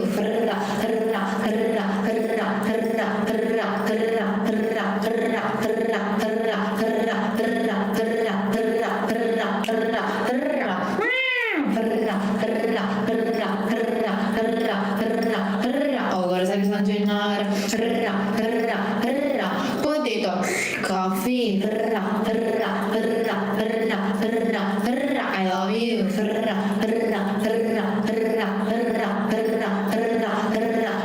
They're more annoying than the black French girl that does it or whatever. Coffee.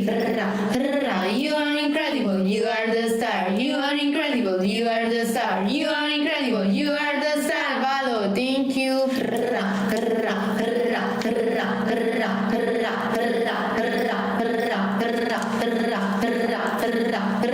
Yummy music. Potato.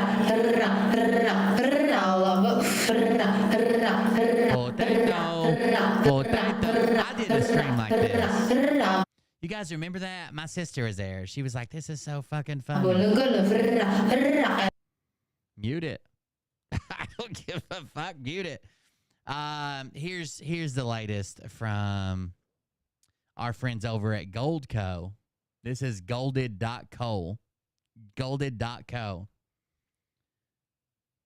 Todd Collins, 7K, whatever he is, right? Only made rich by Phil.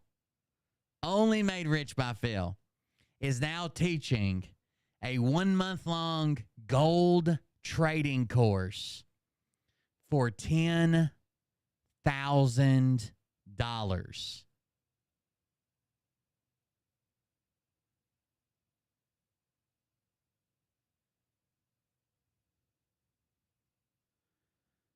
$2,500 a week. What the fuck? None of these people know anything about gold. All they know is 7K, right? And their system, which is basically force people to sign up. If they want to quit, tell them they're just about to miss out, that the world's going to crash, they're going to be millionaires, and they have to keep autosaver on. $10,000. Other people in the downline are also charging around $1,000, right? Not Todd. Not Todd. He's got a $10,000 course.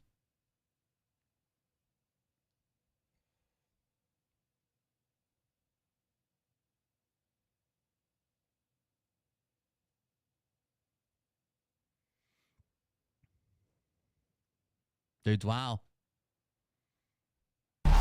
2 charges, assault and resisting. You have the public, Mr. Republic defender Andrew Weinstock and his client are appearing before Judge John Murphy, whose voice you hear. Public defender, what do you want to do? What they file? I think I've showed this before. It's where he fights the guy out in the court. All right, what do you want to do? What do you want to do? I'm not waiting. You want to set it for trial? Set it for trial. Judge Murphy wants the defendant to waive his right to a speedy trial because the court's schedule's backed up. Weinstock isn't budging, and tensions are mounting. If I had a rock, I would throw it at you right now. Stop pissing me off. Just sit down. I'll take care of it. I don't need your help. No, you know what? I'm the public defender. I have a right to be here, and I have a right to stand and represent my clients.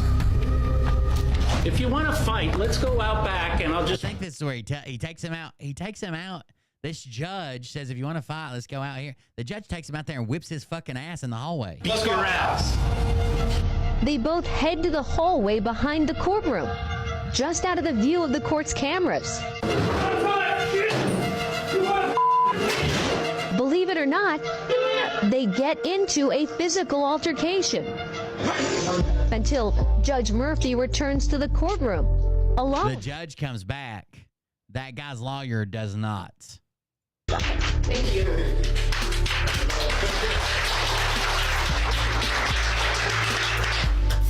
I will catch my breath eventually. Man, I'm an old man. Once Judge Murphy catches his breath, he continues with the rest of the hearings without Weinstock present. Your choices, considering there's probably going to be a changeover in personnel, are setting it for trial June 9th, or if you were wanting to waive speedy, we would set it for July 15th. I would like to get it done as fast as possible. Yeah, I haven't seen anybody's video on it, but I know the story. So let's finish this video and I'll tell you the story. That doesn't help me. The incident's investigated by the Florida Judicial Qualifications Commission, who charged Judge John Murphy with threatening to commit violence against an assistant public defender, engaging in a physical altercation with counsel, and resuming his docket while defendants were without counsel. The case eventually reaches the Florida Supreme Court, which orders the immediate... I mean, if he would have lost the case, if he would have lost the fight, they might have charged him, but he won. Suspension and he's an old man. Removal of Judge Murphy from his post. Pretty wild. I have seen that before. It's pretty crazy. All right. Kim Jong-nam. So you guys know Kim Jong-un, right? Kim Jong-nam is the half-brother of Kim Jong-un and could potentially have a claim to the throne because they like to kill each other and claim that they are the leader of North Korea, okay? So these two girls were picked up by this, like, I think they call them MCNs, like for they're channel management groups, right? That build social media channels and help you become famous and whatever, right? And these two girls were picked up and by this group that basically told them that they were going to be like big TikTok stars or social media stars, and said that it could potentially be part of a TV program, like a prank TV program. But either way, they were going to be the stars, and it could be reality TV. They were going to use it on social media. They were promised money. They were promised free trips, which it does seem like they got free trips. So they were told that they were going to be famous in this scheme of I got the story. Just let me tell it. Of a show doing pranks, which I've said 3 times. But they were going to be doing these pranks, and they were going to make them famous. One of the pranks that they were taught to do, maybe the only prank, it doesn't go into a lot of detail, but one of the pranks that they were taught to do was to run up behind or sneak up behind people at an airport, and they were taking baby lotion and rubbing it on their face, okay? Taking baby lotion and rubbing it on their face and then laughing, ha, ha, ha, it's a prank. It's just lotion. You know, you can rub it in, okay? And that's what they were taught to do. And they had been taken to these different airports, flown to different places. They took them to the mall on, like, shopping trips where they would also do pranks. They put them up in fancy hotels. Like, they legit thought, like, this is kind of weird, but hell, they're going to make us famous, right? They thought they were going to be, like, hosts of this prank, either social media or reality show, and they were teaching them to do this pranks, and they was filming them and whatever, right? Turns out they were training them to assassinate Kim Jong-nam. Because what actually happens is they come up on him, and instead of baby lotion this time, it's a highly toxic nerve agent. And their next target is Kim Jong-nam, and they run up behind him and rub this nerve agent on his face and assassinate him. And they're basically claiming that they weren't part of an assassination attempt, that they weren't assassins, that they weren't trying to fucking kill anybody, that they had been paid to do these pranks at hotels, malls, airports, any place that they thought that Kim Jong-nam might be at some point. And they were being trained, and they've got a lawyer now that's like, hell, they were paying us like, well, I guess it was like $1,000. They were paid a little over $1,000 US. I don't know what that is and whatever money they were doing, to fly to the airport, to fly to the place where Kim Jong-nam was living, because he was in exile, afraid his brother was going to kill him. Right? He wasn't in the country. To fly there, they hung out there. The trip was arranged so they could do these pranks for reality TV and social media. But they went out and fucking telling him that they were going to kill him. I guess I don't know if they both went. I can't remember if they both went or one of them. There was something in the story about it was canceled, then it wasn't canceled, then it was back on. I don't know if that was like searching for Kim Jong-nam. We can pull up a news story about it. But one of them ended up sending a text message that this is part of the case. One of them had a text message they sent to somebody, a friend or a family, that said they were flying out to this place for a shooting. And she thought, when they sent that text message, they thought it was like shooting, like this is supposedly damning evidence because they said shooting, but they were talking about shooting a fucking like a show, right? A TikTok, a fucking social media shit. Yeah, there's CCTV from them doing it. Yeah, they approach him, they place something on his face, and then that's it. They were apparently being watched by a group of North Korean men that they called their handlers. But again, their handlers, they called them, they use whatever language they speak. They don't speak English. They use their word for handlers, but they meant like as their social media people. That was part of it. And as soon as they were done, their handlers, as soon as this happened, their handlers all got on different fucking flights and left. And they were arrested. So they had these guys that they thought were with the TV show or with the social media or whatever, and that they thought they were with them, and as soon as they fucking got on the flight, as soon as they did it, they fucking left. And they were arrested. And they're facing hanging, I think. I think that's the crime for if they're convicted. But they're claiming they didn't have anything to do with it. Kim Jong-nam was outspoken about his family's dynasty control. Kim Jong-un had talked several times about kind of talking sideways that yeah, it's crazy. That they could have... that he's kind of half-assed said, taking responsibility for it, then fully taking responsibility for it. But he talked about it a lot leading up to it. The thing's just crazy. It's a weird story about it. Let's see what we got here.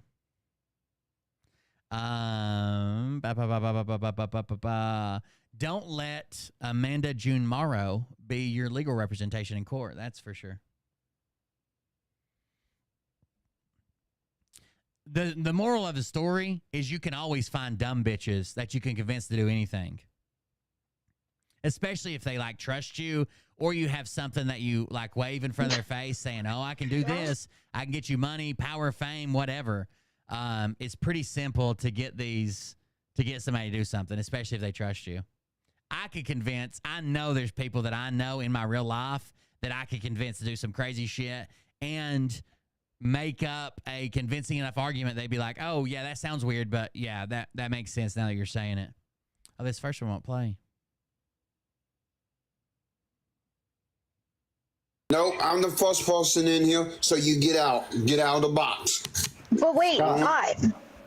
The talk y'all were having is over. Scott, but wait, Scott. I need help. No, I'm not helping you. Scott, I really need help. He wanted to apologize to you, and I know this is so many apologies. No, he has to get out of the box for 5 minutes. Then I'll listen. Because I'm supposed to be the first one in the box, so I'm the first one in the box. Can we start your live and let me be the first one? Either he gets out for 5 minutes, or you restart your live. Scott, okay, I'm not gonna restart the live. Well, okay. He needs to leave for 5 minutes. Okay. Can we make it 1? 5. Scott, can we make it just 1? Like 5 James, 5 minutes. I need a 5. Stop. Here's the part. Here's what's wrong with this. Stop letting him tell you what to do, motherfuckers. Fuck him. Say no. And when he leaves, say goodbye and good riddance. 5 minutes to cool down, okay? And you're going to be gone by the time I come back. No, I'm not. Shit. Just please go for 5 minutes, please. Then you'll hear me out? Yeah. All right, I'll be back. Okay. How's your day going? It's good. It's good.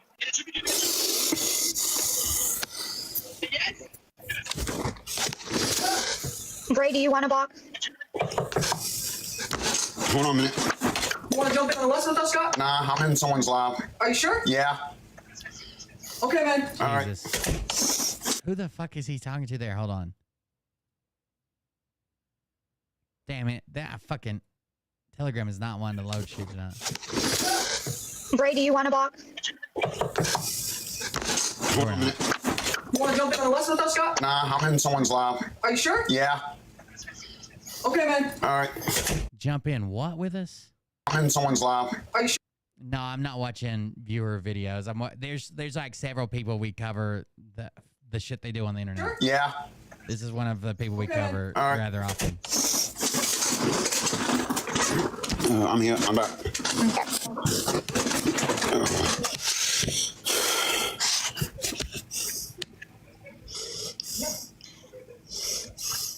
Hi, Nick. Telegram is full of scammers. Telegram is full of scammers because they've got so many protections with Telegram. You know, Telegram as a company has never worked with any fucking investigative agency. The only way they'll give up IP addresses and information that may identify somebody is if you're a known terrorist with what they call substantial proof. And no one's ever met that bar.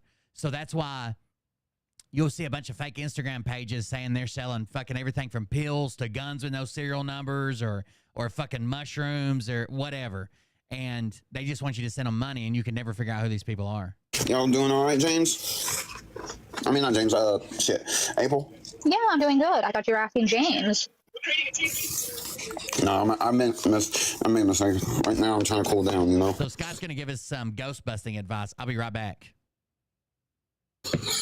I thought you had like a change of heart. I thought you were really asking him like if he was okay. Well, when it's his time to get back in the box, I'll ask him because I want to. I like to hear it, you know. Because if I see it, I cannot tell if they're being sincere or not, you know.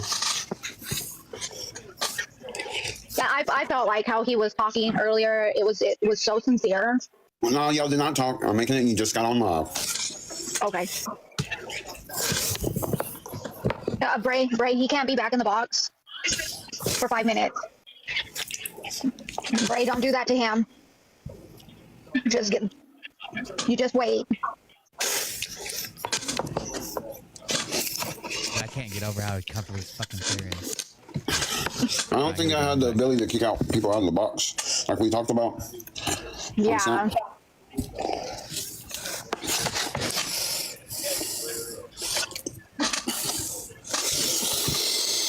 What's up, Tammy? So his name is Scott Rogers. He was born to a crackhead and his dad. He does have like some childhood like disabilities he was born with. He's got like this crazy fucking jacked up shit, but he's also a fucking piece of shit. Like he mistreats everybody. He fucking lashes out at everybody. He says fucking awful things to women. He scammed a couple charities, saying that he was raising money for charity, then just keeping the fucking money. He's just like a shitbag loser who won't get a fucking job and expect people to pay his way to do everything. His name is Scott Rogers, the guy we're covering. He would be this guy in the center box. So you can tell like he has a speech impediment and he's kind of slow, but he's legit a piece of shit as well. I wouldn't just make fun of him if he just had like a speech impediment and shit, but he's a shitbag. He's even got in trouble for sending unsolicited nudes to minors multiple times. Like busted, did it again. Busted, did it again. Yeah, I know, James. I know. That's why you came to talk to him. We spoke about this earlier. No, y'all didn't. No, in a group call, we spoke about this earlier. That's why he wanted to do this on live. He thinks he's a all right, James, come back in. Hey, T. All right, now he's letting people come back in because he's in charge. I feel like say the apology first. Well, he needs to get on. A woman might want, because I got a pattern going in. Woman meet woman. James is in that woman box. So should James be like right down here? Okay, so now this isn't even his fucking live stream, but now James can't even be right here. He has to be somewhere else because it has to be woman, Scott, woman. He's got a thing going. It has to be woman, Scott, woman in the box or empty, but James can't even be there. This guy's fucking wild, dude. The weird fucking requests he has. Here? Yeah. Okay, James, go into the box below me, please. It's just my OCD. Okay. You know? Yeah, go in the box below me, please. He blames it on his OCD. It's just him wanting to literally control everything, every aspect of everybody. You can't be your own person. You can't be in charge. Here you go. Will, do you use an OBS plugin for that sliding in and out of frame? Yes, I do. It is actually there's a better one that I use when I change scenes. So like if I go to this scene and then back to this one, I slide all the way in from across. I don't think this is the same one, is it? Yeah, this is just a half slide. So they're both the OBS Move plugin. This one is a triggered move all the way from the opposite side that I slide in when I start the show. And then when I kill my camera, like I get up or go somewhere or whatever, it is it's still the OBS Move plugin, just on a command button. I'm not kicking him out. I'm just saying go to a pattern, you know? I like patterns. How about you? Yeah, it depends. Scott, I rather have even numbers. That's how I am. Something has to be even. Scott, I really want to apologize to you about the whole cosplayer thing. It's okay. I know it's meant for you and not for me. So Scott said he can't be a Scott said this guy can't be a cosplayer. Anybody know a Trent? A Trent? No. Yeah. Well, let me discuss my issue with Scott first. Okay, go ahead. All right, Scott. I have a ghost in my apartment, and I need help. You got a ghost in your apartment? Yeah. Use Google and type in. So there's only one place I get OBS plugins from. Let me minimize this and I'll show you. So just Google OBS plugins. And then the very first thing that pops up is literally the obsproject.com website. It's obsproject.com/4/plugins.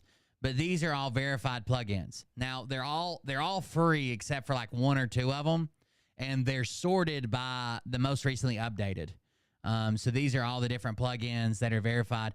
You can get other plugins from different places, but like Stream Up and shit like that. But I only use plugins from here because it's like a community that verifies them. So if there's something malicious or something OBS breaking or something in there, hopefully someone's already downloaded it before me and has the plugin and has already reported it as fucked up. Well, while there's ghosts, they have unfinished business, you know? Like, what do I do? Try and communicate with ghosts. Do what it wants. Communicate with it. It doesn't That's listen to always me. step It one. disappears as soon as I try to talk to it. Well, you have to try and communicate and make friends with ghosts first, you know? Friendly ghost. Like, do I offer it like Coke? No. Just talk to it and say, I just want to be friends. I Offer want it to help some you out, coke. you know? Is that what he said? To try and communicate and make friends with ghosts first, you know? Like, do I offer it like Coke? No. Just talk to it and say, I just want to be friends. I want to help you out, you know? Yeah. There's a guy named, hold on. The guy who makes basic Exeldro, it's just Xeldro, Exeldro. He makes probably the best. He's got like 60 plugins on the OBS plugins website, and one of his is Move. He makes some of the craziest fucking plugins. He's really good at it. Not so much. I am. Gotta make friends with the ghost, guys. Not so much. What's up, Oh, how your echo went? Can anybody else hear echo? Yes, I could. Went bad. At least I'm not echoing. That was Holly. Right. Hey, Holly. Oh, what the fuck? Where'd you go? She had an echo. She was echoing. Oh. What's up, Hey, Christina? James. Hey, April. You'll see his name when you go to that website to look for plugins because he makes like half of the plugins that are in there. Hey, Scotty. Hi, Christina. Oh, I'm the last one. What? I'm the last one to say hey I was to. saying it in order of the boxes. James, April, No. Scott. First it's April, then me, then James. Hi, Scott. Hi, April. Hi, James. Still did it wrong. Hello, everyone. Hey, Joe. Hey, Joseph. What's up, Joe? Call me Joseph. Yes, I did. I know this all along. Scotty. Hey, Tammy. Hey, y'all. Hey, Tammy. Hi. Thank you for letting me in the box, April. Of course. I'm not a Scotch Rambo. friend. Oh, I know. He tells you hi all the time. Okay. So, Scott, do I beat the spirit off? I mean, what? No, just talk. No. So if the spirit attacks me, should I beat it off or just let it attack me? Just talk to it. You can't. Your hand just go right through the ghost. Scott's been trying to beat off his ghost, but his hand goes right through it. Leroy Jenkins, baby. James, I could recommend you something. I would just fight it. Thank you for the rose. All right, so Christina says the exact opposite advice. This is going to trigger Scott. Well, if I could offer anything, I would say just fight the ghost. I like shadowbox it. Just use iron, like be those supernatural guys. No, that won't work on. Oh, it'll work. I've seen it. I've done it. That's fictitious. It'll work. I've done it. That's fictitious, guys. It's Ghost house, it does work. No, it doesn't. Try You know how I know, Rambo?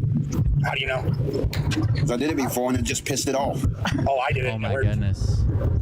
Get out of here with your bullcrap. I know all about ghosts, so get out of here with your bullcrap. I know more about ghosts than you. Don't be mad. April, get him out of here, please. Okay, we need to calm down. We're not here to like piss nobody off today. I think it's like a poltergeist situation because I walked out in my kitchen this morning and I had balled up like tissues all over the kitchen floor. Oh my god. Oh yeah, I would definitely not work on them. It's a poltergeist that's jacking off in his kitchen. In case you're wondering, it's a poltergeist who's jacking off in his kitchen. Yeah.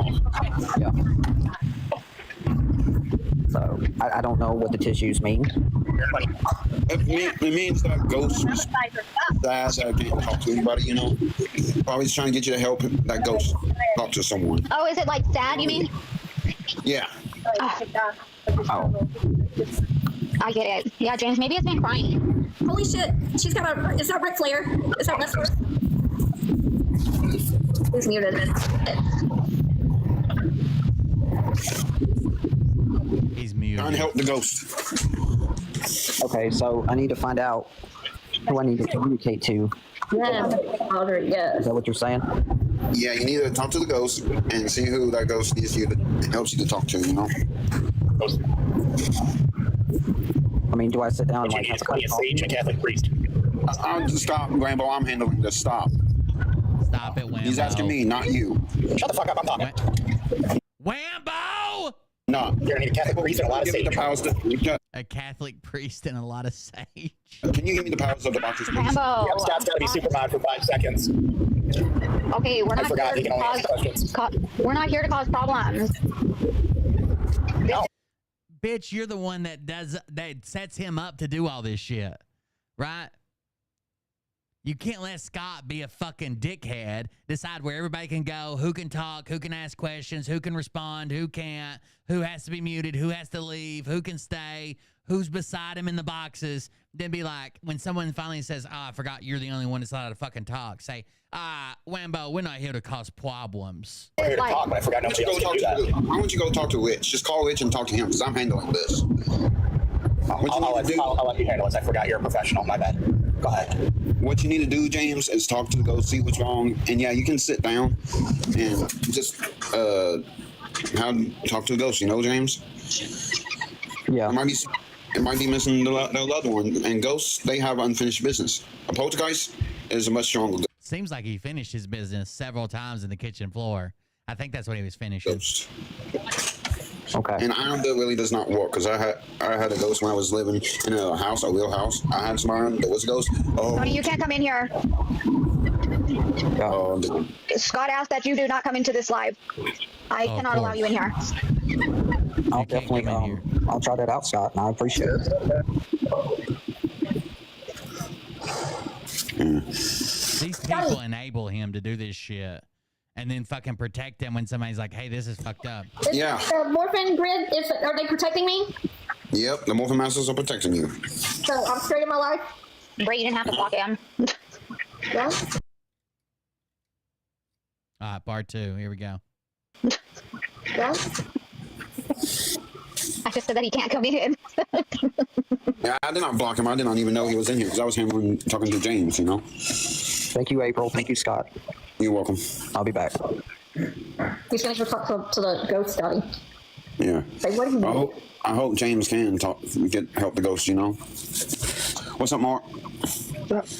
Did you shave, Mark? Area it would be for a ghost to be lost? You got a haircut. Oh. Well, they have Somebody else. they have it. They got a haircut. They have them. And I really does not. He basically said it was a poltergeist situation because he keeps finding balled up tissues all over his kitchen floor. The ghost is masturbating. He asked Scott, should I beat the ghost off if it attacks me? When I try and swing with iron at the ghost, it just pissed it off. I think that ghost is wrong. Remember that ghost that possessed me, Tammy? I remember something about that. And it gave him lung cancer and made his legs stop working. He had to go to the hospital when the ghost when the ghost fucking possessed him. I think it was the same ghost. But they're not possessing you anymore, are they? Nah. Good job, Scotty. Good job. And I had a talking with the ghost. I told him I was just scared. Yeah, he needed to leave you, huh? And he did. I got a stab on my back, like up. Like, pull it up somewhere. What is that? Yes. No, it did not hurt me. It just took over my body. Just took over The my ghost from body. Little Caesars. No, it was not that ghost. That ghost tattoo stuff on. The ghost of Little Caesars. He claims that the reason he got fired from Little Caesars is because he was possessed by a ghost. Lid. It's not nothing that you can pop or anything? I use kinetic energy to toast stuff. Okay. Well, I'm glad you're okay, Scotty. Yeah. You know, there's bad ghosts too.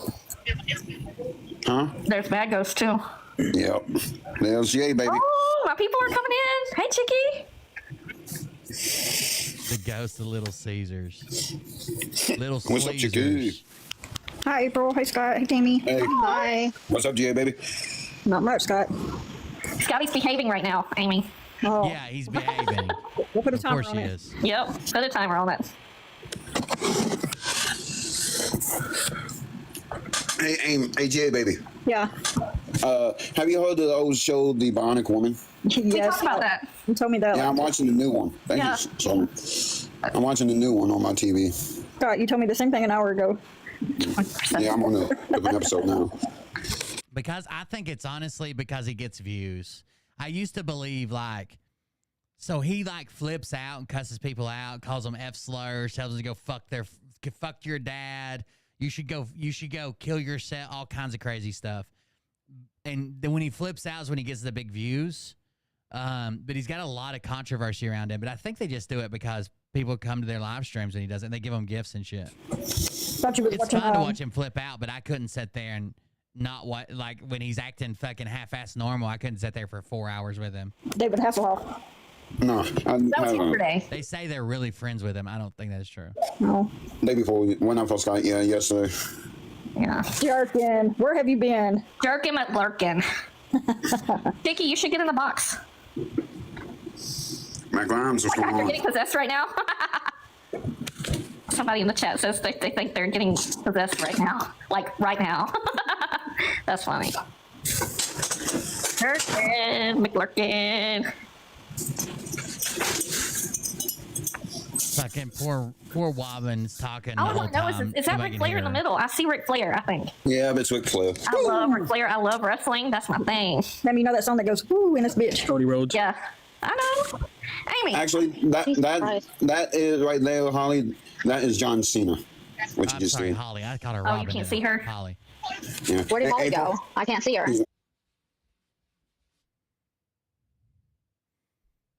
What the fuck? Why didn't it finish playing? There's still a couple minutes left. I can. Oh, there it goes. And also April. Oh. You didn't get it? April. My goodness. I'm going to go and watch Bionic Woman. Okay. You have a blessed day. You too, And then we Scott. can We'll talk to you go later. watch day 2. Bionic Woman. May the power protect you. Good luck with your ghost, Yes. guys. Scotty.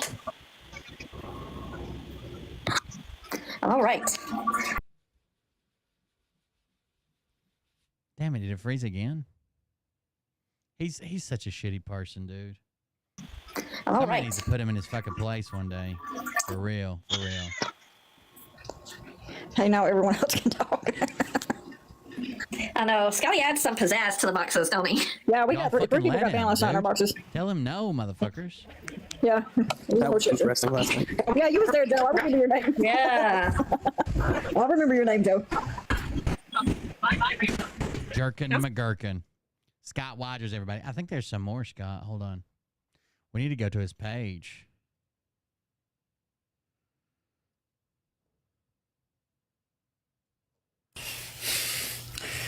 What's up, everyone? What's up, Scott? How y'all doing today? I'm doing all right. Perfect. I'm just going nuts right now.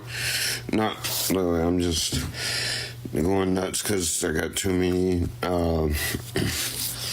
thoughts going in my head. And to the people that had brain damage, To all the people who have brain damage, I feel your pain.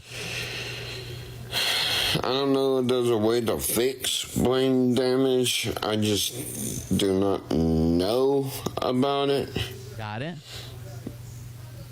But anyways, I'm just saying, like, brain damage is permanent.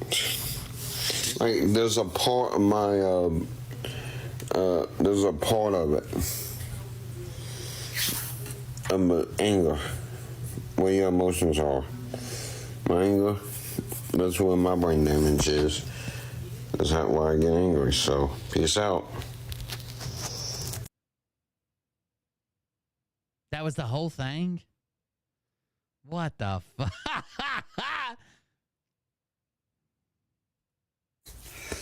What's up, everyone? By the power of the morphing grid. White Tiger Ranger helmet. Everybody's always talking about his winter coat. Yeah.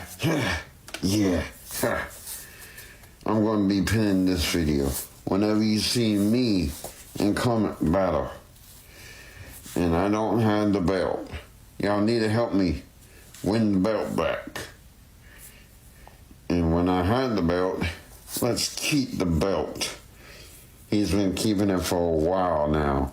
It's our turn to have the belt. So, Rangers, y'all can help too.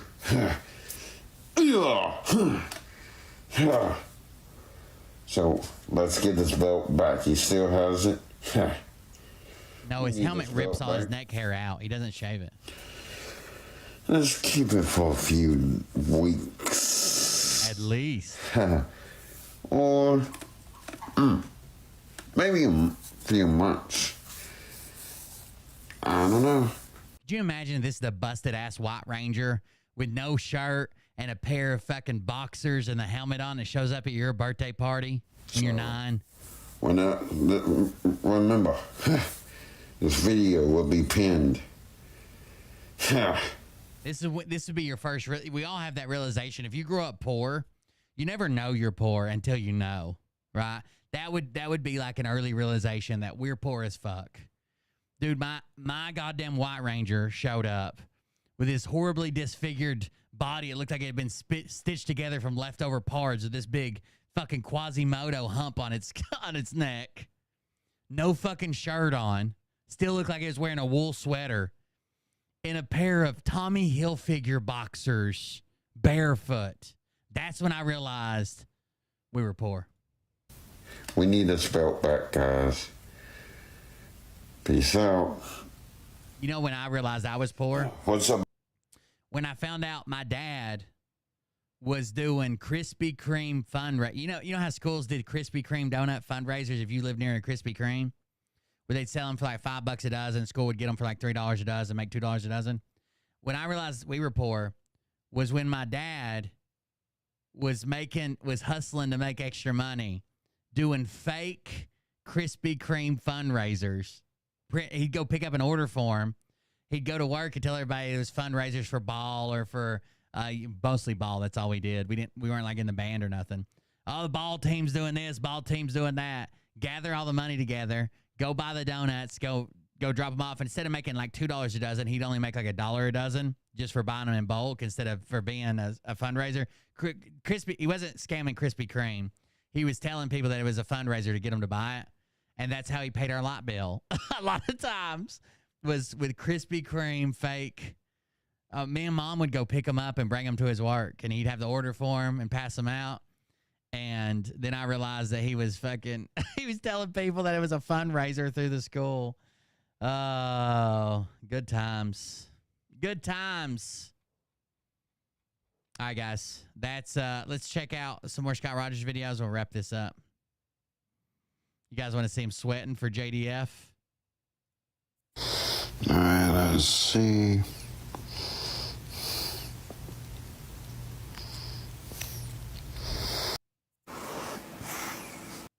All right, let's see.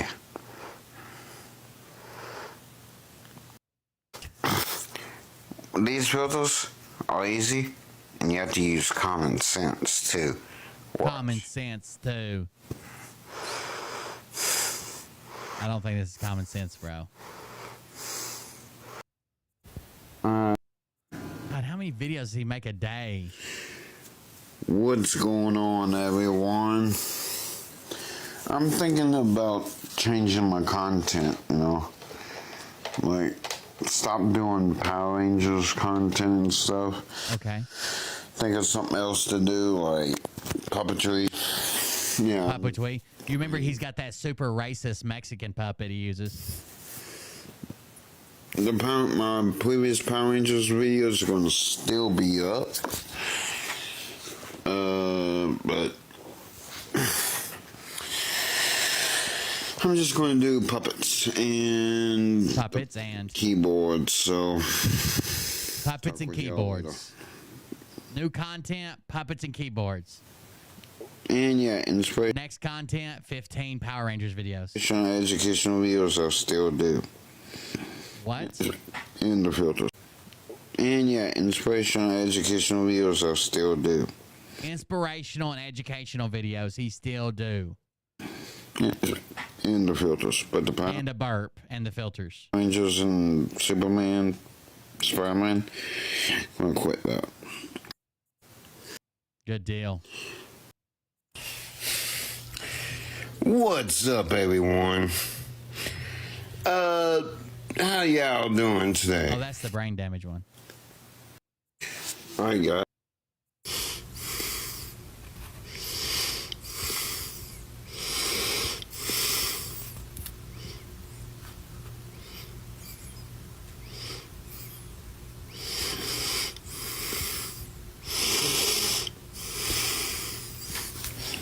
Damn. Look at those breaths. All right.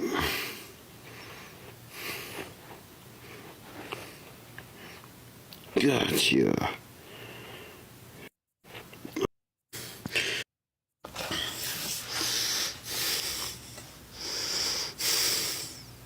breathe so hard, dude. See here. I get so tired of the fucking filter videos. They're What's going on, everyone? How's it going? I got this at Walmart. Bumblebee. From Transformers Beast Wars. Beast Mode Bumblebee. In the chat, pick a number. How many pairs of pants is Scott wearing? That's his bed making that noise. How many pairs of pants is Scott wearing?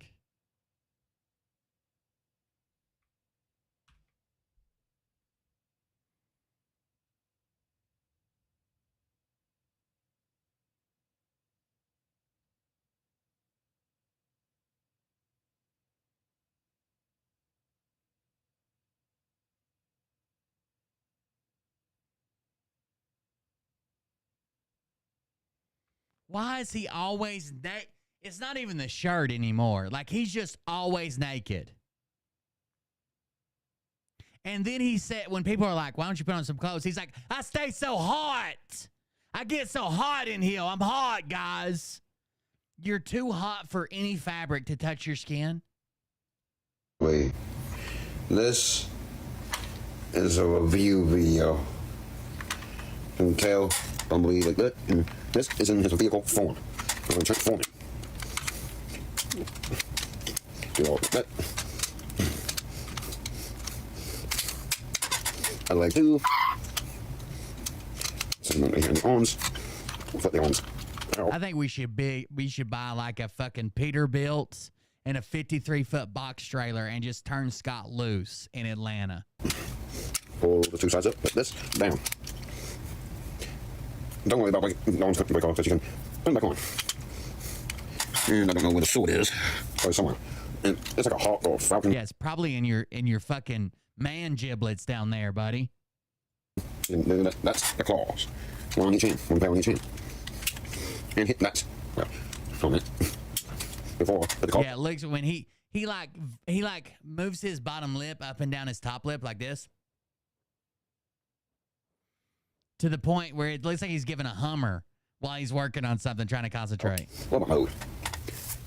The claws out now. Somebody said Jabba the Hutt. That you? No, but it heals when it does when you push the legs together. The button I hit those two buttons. You know? There's one. Thank you.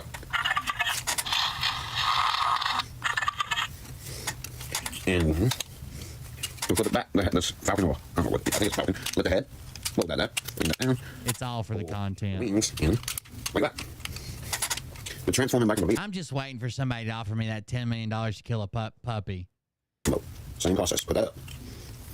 I'm retired, so I have to watch this shit no more. Yeah. Swing this on. And like this, those tabs right here where the fit hand goes. Same on the other side. Tab. And also you want to also make sure the claws are body. And just push the sides together. And the feet can go like that too. Before put that like that.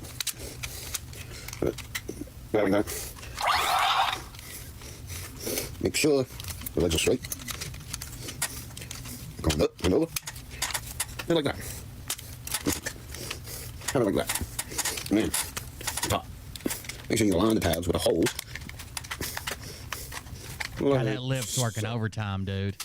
It's probably rubbed raw on the inside from Leroy Jenkins. Yeah. And I'm going to pause and find the sword.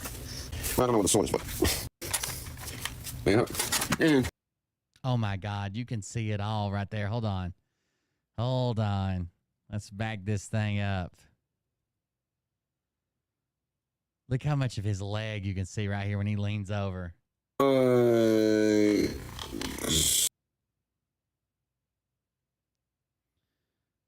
God, his gut makes a perfect seal with his nether regions, with his grundle.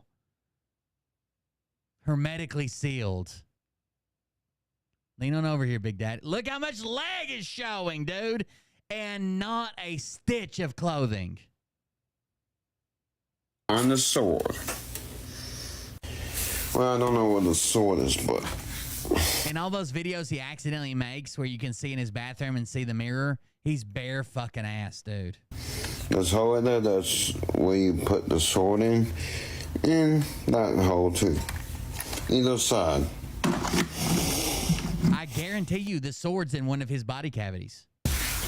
And I might take a break from TikTok. I don't know how long it's going to be.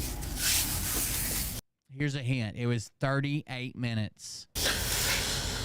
So, anyways, I hope you have a blessed day. And that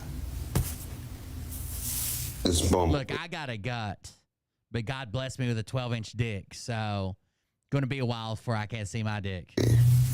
I can get another one. Another transformer, I don't know. God must have known I was going to be fat. Anyways, take care.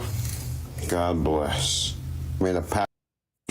This is my last video I'm going to make for so, because. How old is my look? Age science experiment. Tonight. So how old do I look?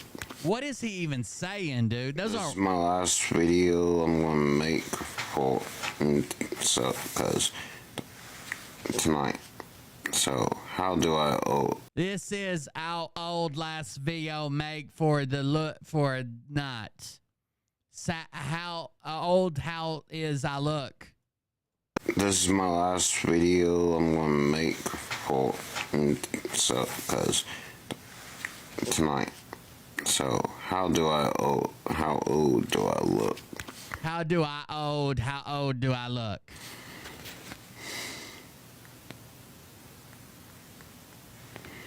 I do not even know. 33. Damn. This is my... Bro, you look like a 33-year-old jar of fucking mayonnaise that was left out in the Alabama sun. I mean, you fucking 33. Last video. I wonder...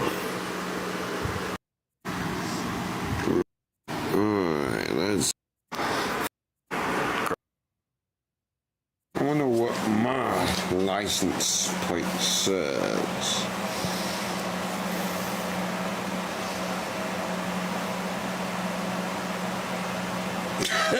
Oh shit. He doesn't know what it says. He doesn't know what it says. That's a good one. I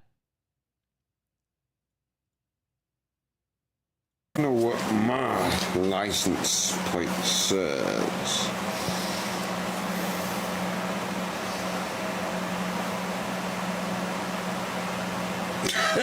Oh shit. I wonder what my license... Alright. When he does the geography once, he never knows what they Show say. you how I put my puppets in this bag.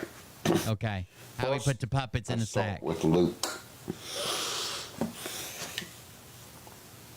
Fold them up. Hey! Hey! Hey! Don't say you're a good girl! Quiet, Luke. Hey! Is that skin paint? How does that shirt get that tight? Look the other way. But the other way. Ultra Grande. We already got the stains. Oh my God. When he looked at the camera, look at that aspect angle. How is his chin below his shoulders, bro? Wait till he looks at the camera.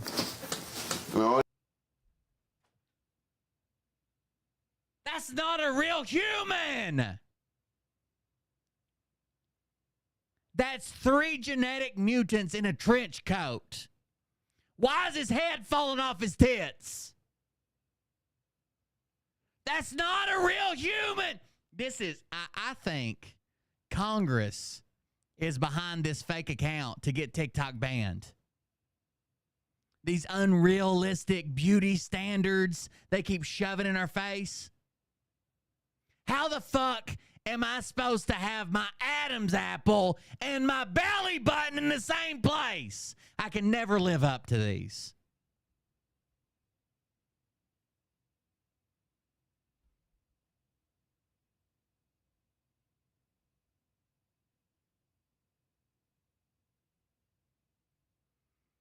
I can't breathe in that position. I don't know what this man's struggling with.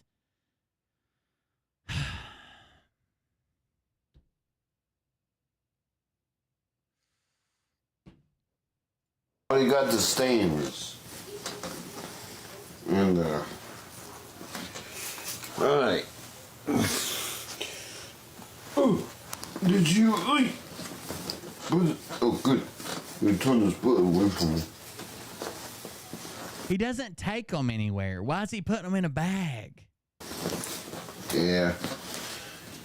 Well, we're so flexible. Yeah, I know.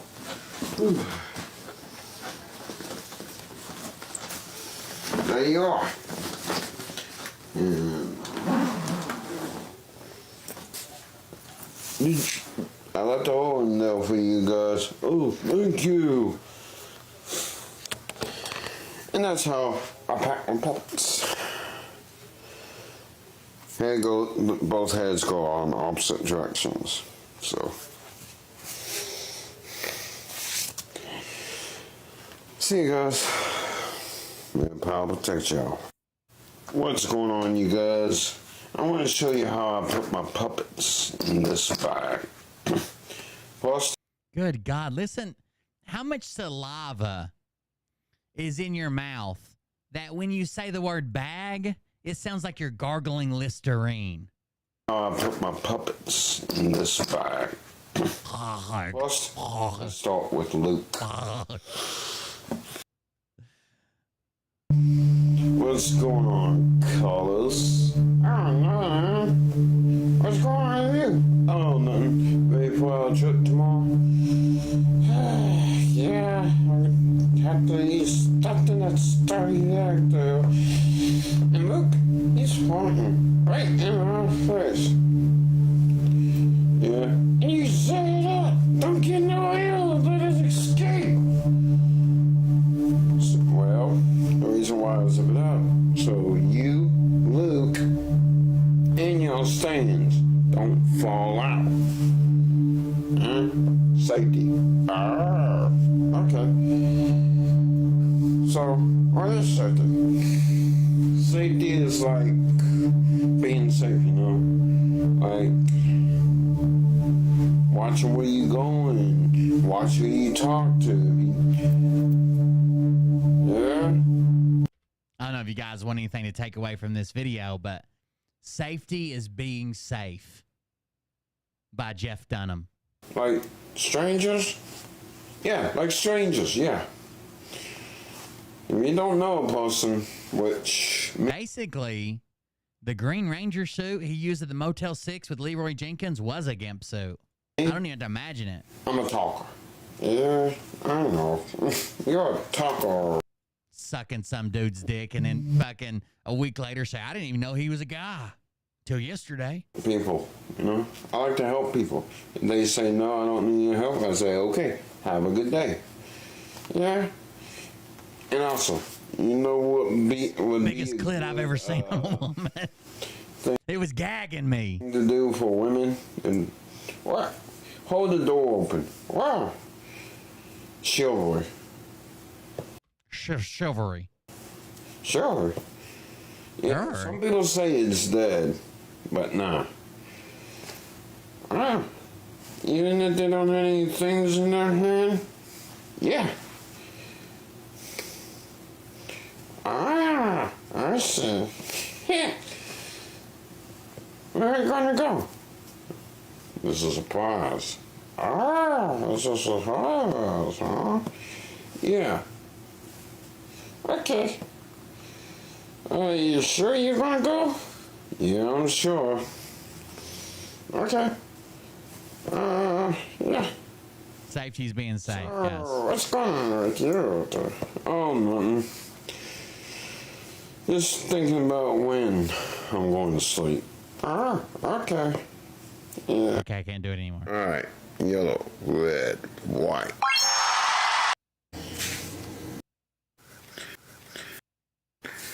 What's going on, everyone? Again, with the helmet battle. I might wear this helmet with the battle. Somebody said, oh my God, his head's stuck in the helmet, so he just kept wearing it. What's going on, everyone? Again, with the helmet battle. I might wear this helmet with the battle. The battles. Yeah, I'm probably going to take it off, but I'll think about wearing this helmet because I've not worn it in a while. It's stuck! You can hear the plastic creaking. And again, there's not a single motherfucker in this house with a gun saying, you gotta post these videos! Like he could just record another one.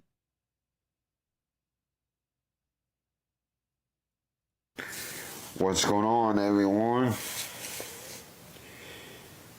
Again, I wish he would have wore this for like a week straight in all his videos and still kept denying that it was stuck. With the comment battle. I might wear this helmet with the battle. The battle. Trying like hell to take it off.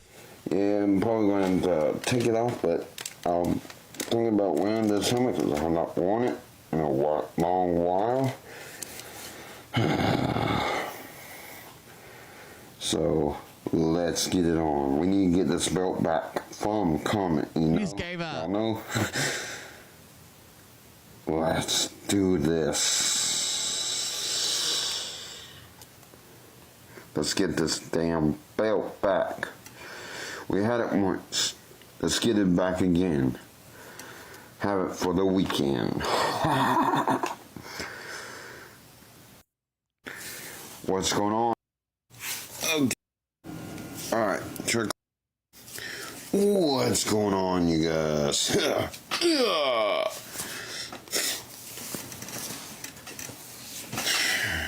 Yeah, he forgot what he's going to say. He forgot why he was even making a video. What's going on, you guys? Yeah.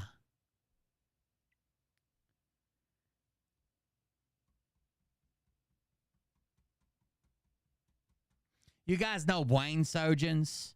I think that's what I want to do from now on.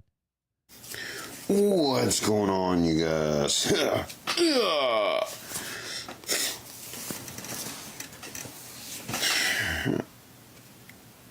Today I'm battling Comet. Okay. We need to get this belt back, guys. You remember when he was doing a GoFundMe to go back to college, and then people reminded him that he never graduated high school except with a lifestyle diploma? Where they like, teach you so you don't starve to death. They teach you how to cook like ramen noodles and how to fold a pair of pants. Need to get it back today. Yeah. Snipers, be on your toes. We need to get this belt back. It's gonna be only me. My puppets I put up. Let's get this belt back right fucking now. That's serious, huh? Let's see, what drink am I? I wanna know what's my book.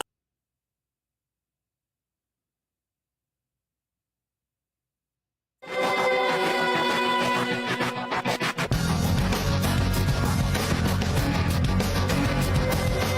think he even knows who these people are. If you can hold your phone still, you're a... You had to fuck.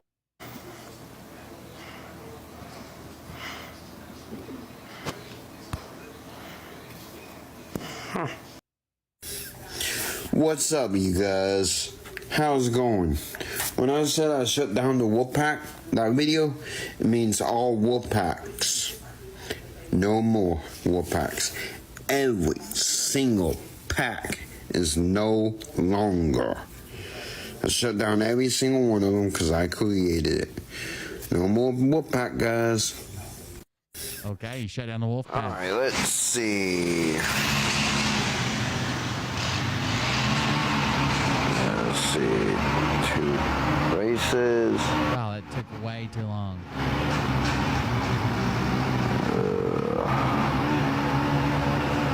Do you not see either one?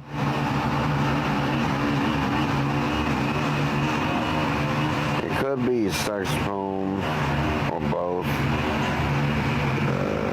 See a lady. Lion. It could be either or. Because They all can be either or.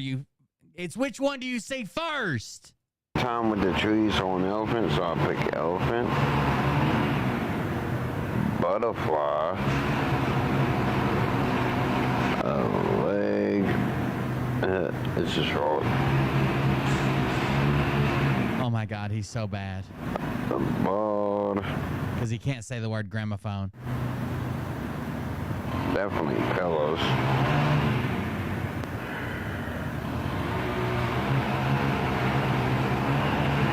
Ladies, because there was no antennas. Always up at night. Not anymore.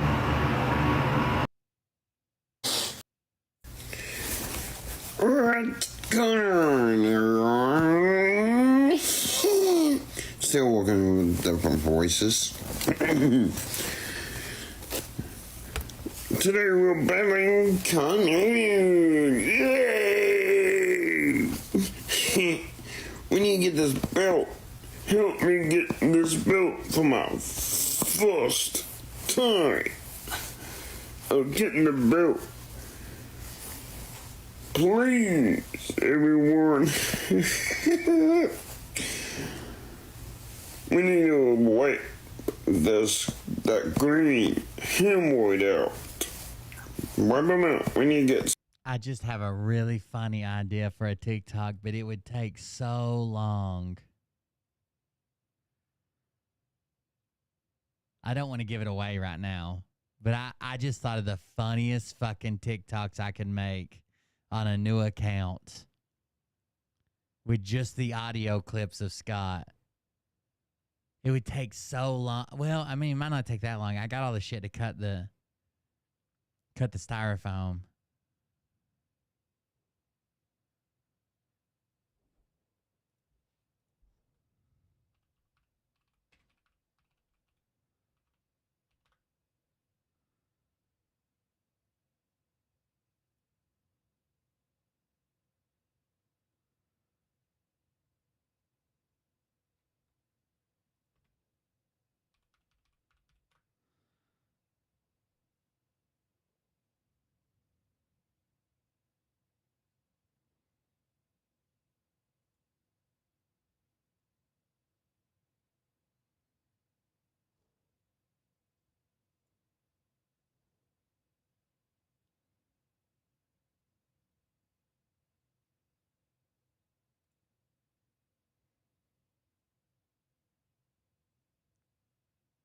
I need a good, like at least shirt or at least chest and head.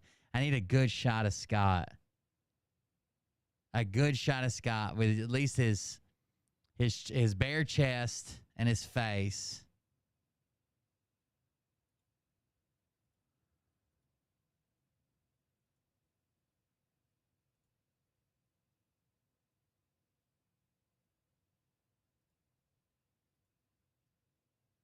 Maybe I'll work off that. All right, guys, I'm out of here for the night. I just had a really good idea. I don't want to spoil it. I think it'd be really funny. Make sure you check it out my TikTok. It'll probably take a couple weeks to get this done. But make sure you're checking out my TikTok. It's just Cold Beer Confessional over on TikTok.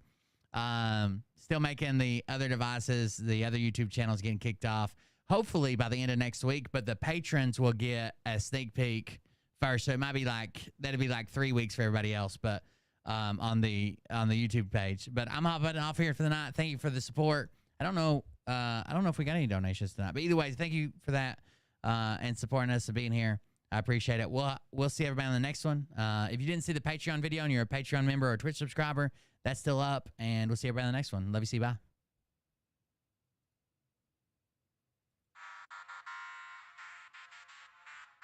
But I can tell you this about if this douchebag happens to see this particular show, you don't have the forking balls to call out the people on this planet by name and tell them exactly who they are and tell them the rest of the world who they are. You don't have the forking balls. You don't have the balls. Okay, Scott. Here we go, I think I started some shit. Listen off, it's about to get lit. Get the place in the best, you know that stage is set.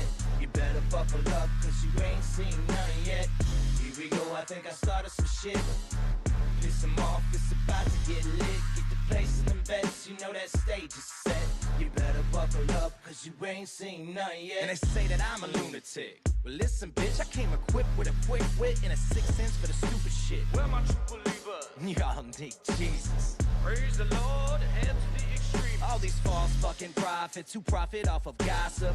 Worshipping drums, cocking, begging for a throat deposit. Swinging fucking meat hammers like four in a thong. He's strapped to the shaft, beating his chest like he's King Kong. Starving for attention, I'ma make your gut burst. I'll be your huckleberry, I can quench that thirst. Baby eating lizard people, alien sex. What's next? Trump in a dress, fucking Flynn on his desk. A retard in a vest, climbing up 5G towers. Cause you told him if he did, he'd get fucking superpowers. Here we go, I think I started some shit. Piss them off, it's about to get lit. Get the place in them bets, you know that stage is set. You better buckle up, cause you ain't seen none yet. Here we go, I think I started some shit. Piss them off, it's about to get lit. Get the place in them bets, you know that stage is set. You better buckle up, cause you ain't seen none yet. I used to find clues too when I was high on shrooms. Have a good night, everybody. Split the show while we're offline. That's how we pay the bills. Keep it going. If you're interested in keeping it going, please help support it. Yeah, that's the way we pay for everything and keep it going. So thank you guys. Everybody have a good night. We'll see you in the next one. Put on a light, hold a baby, oh, and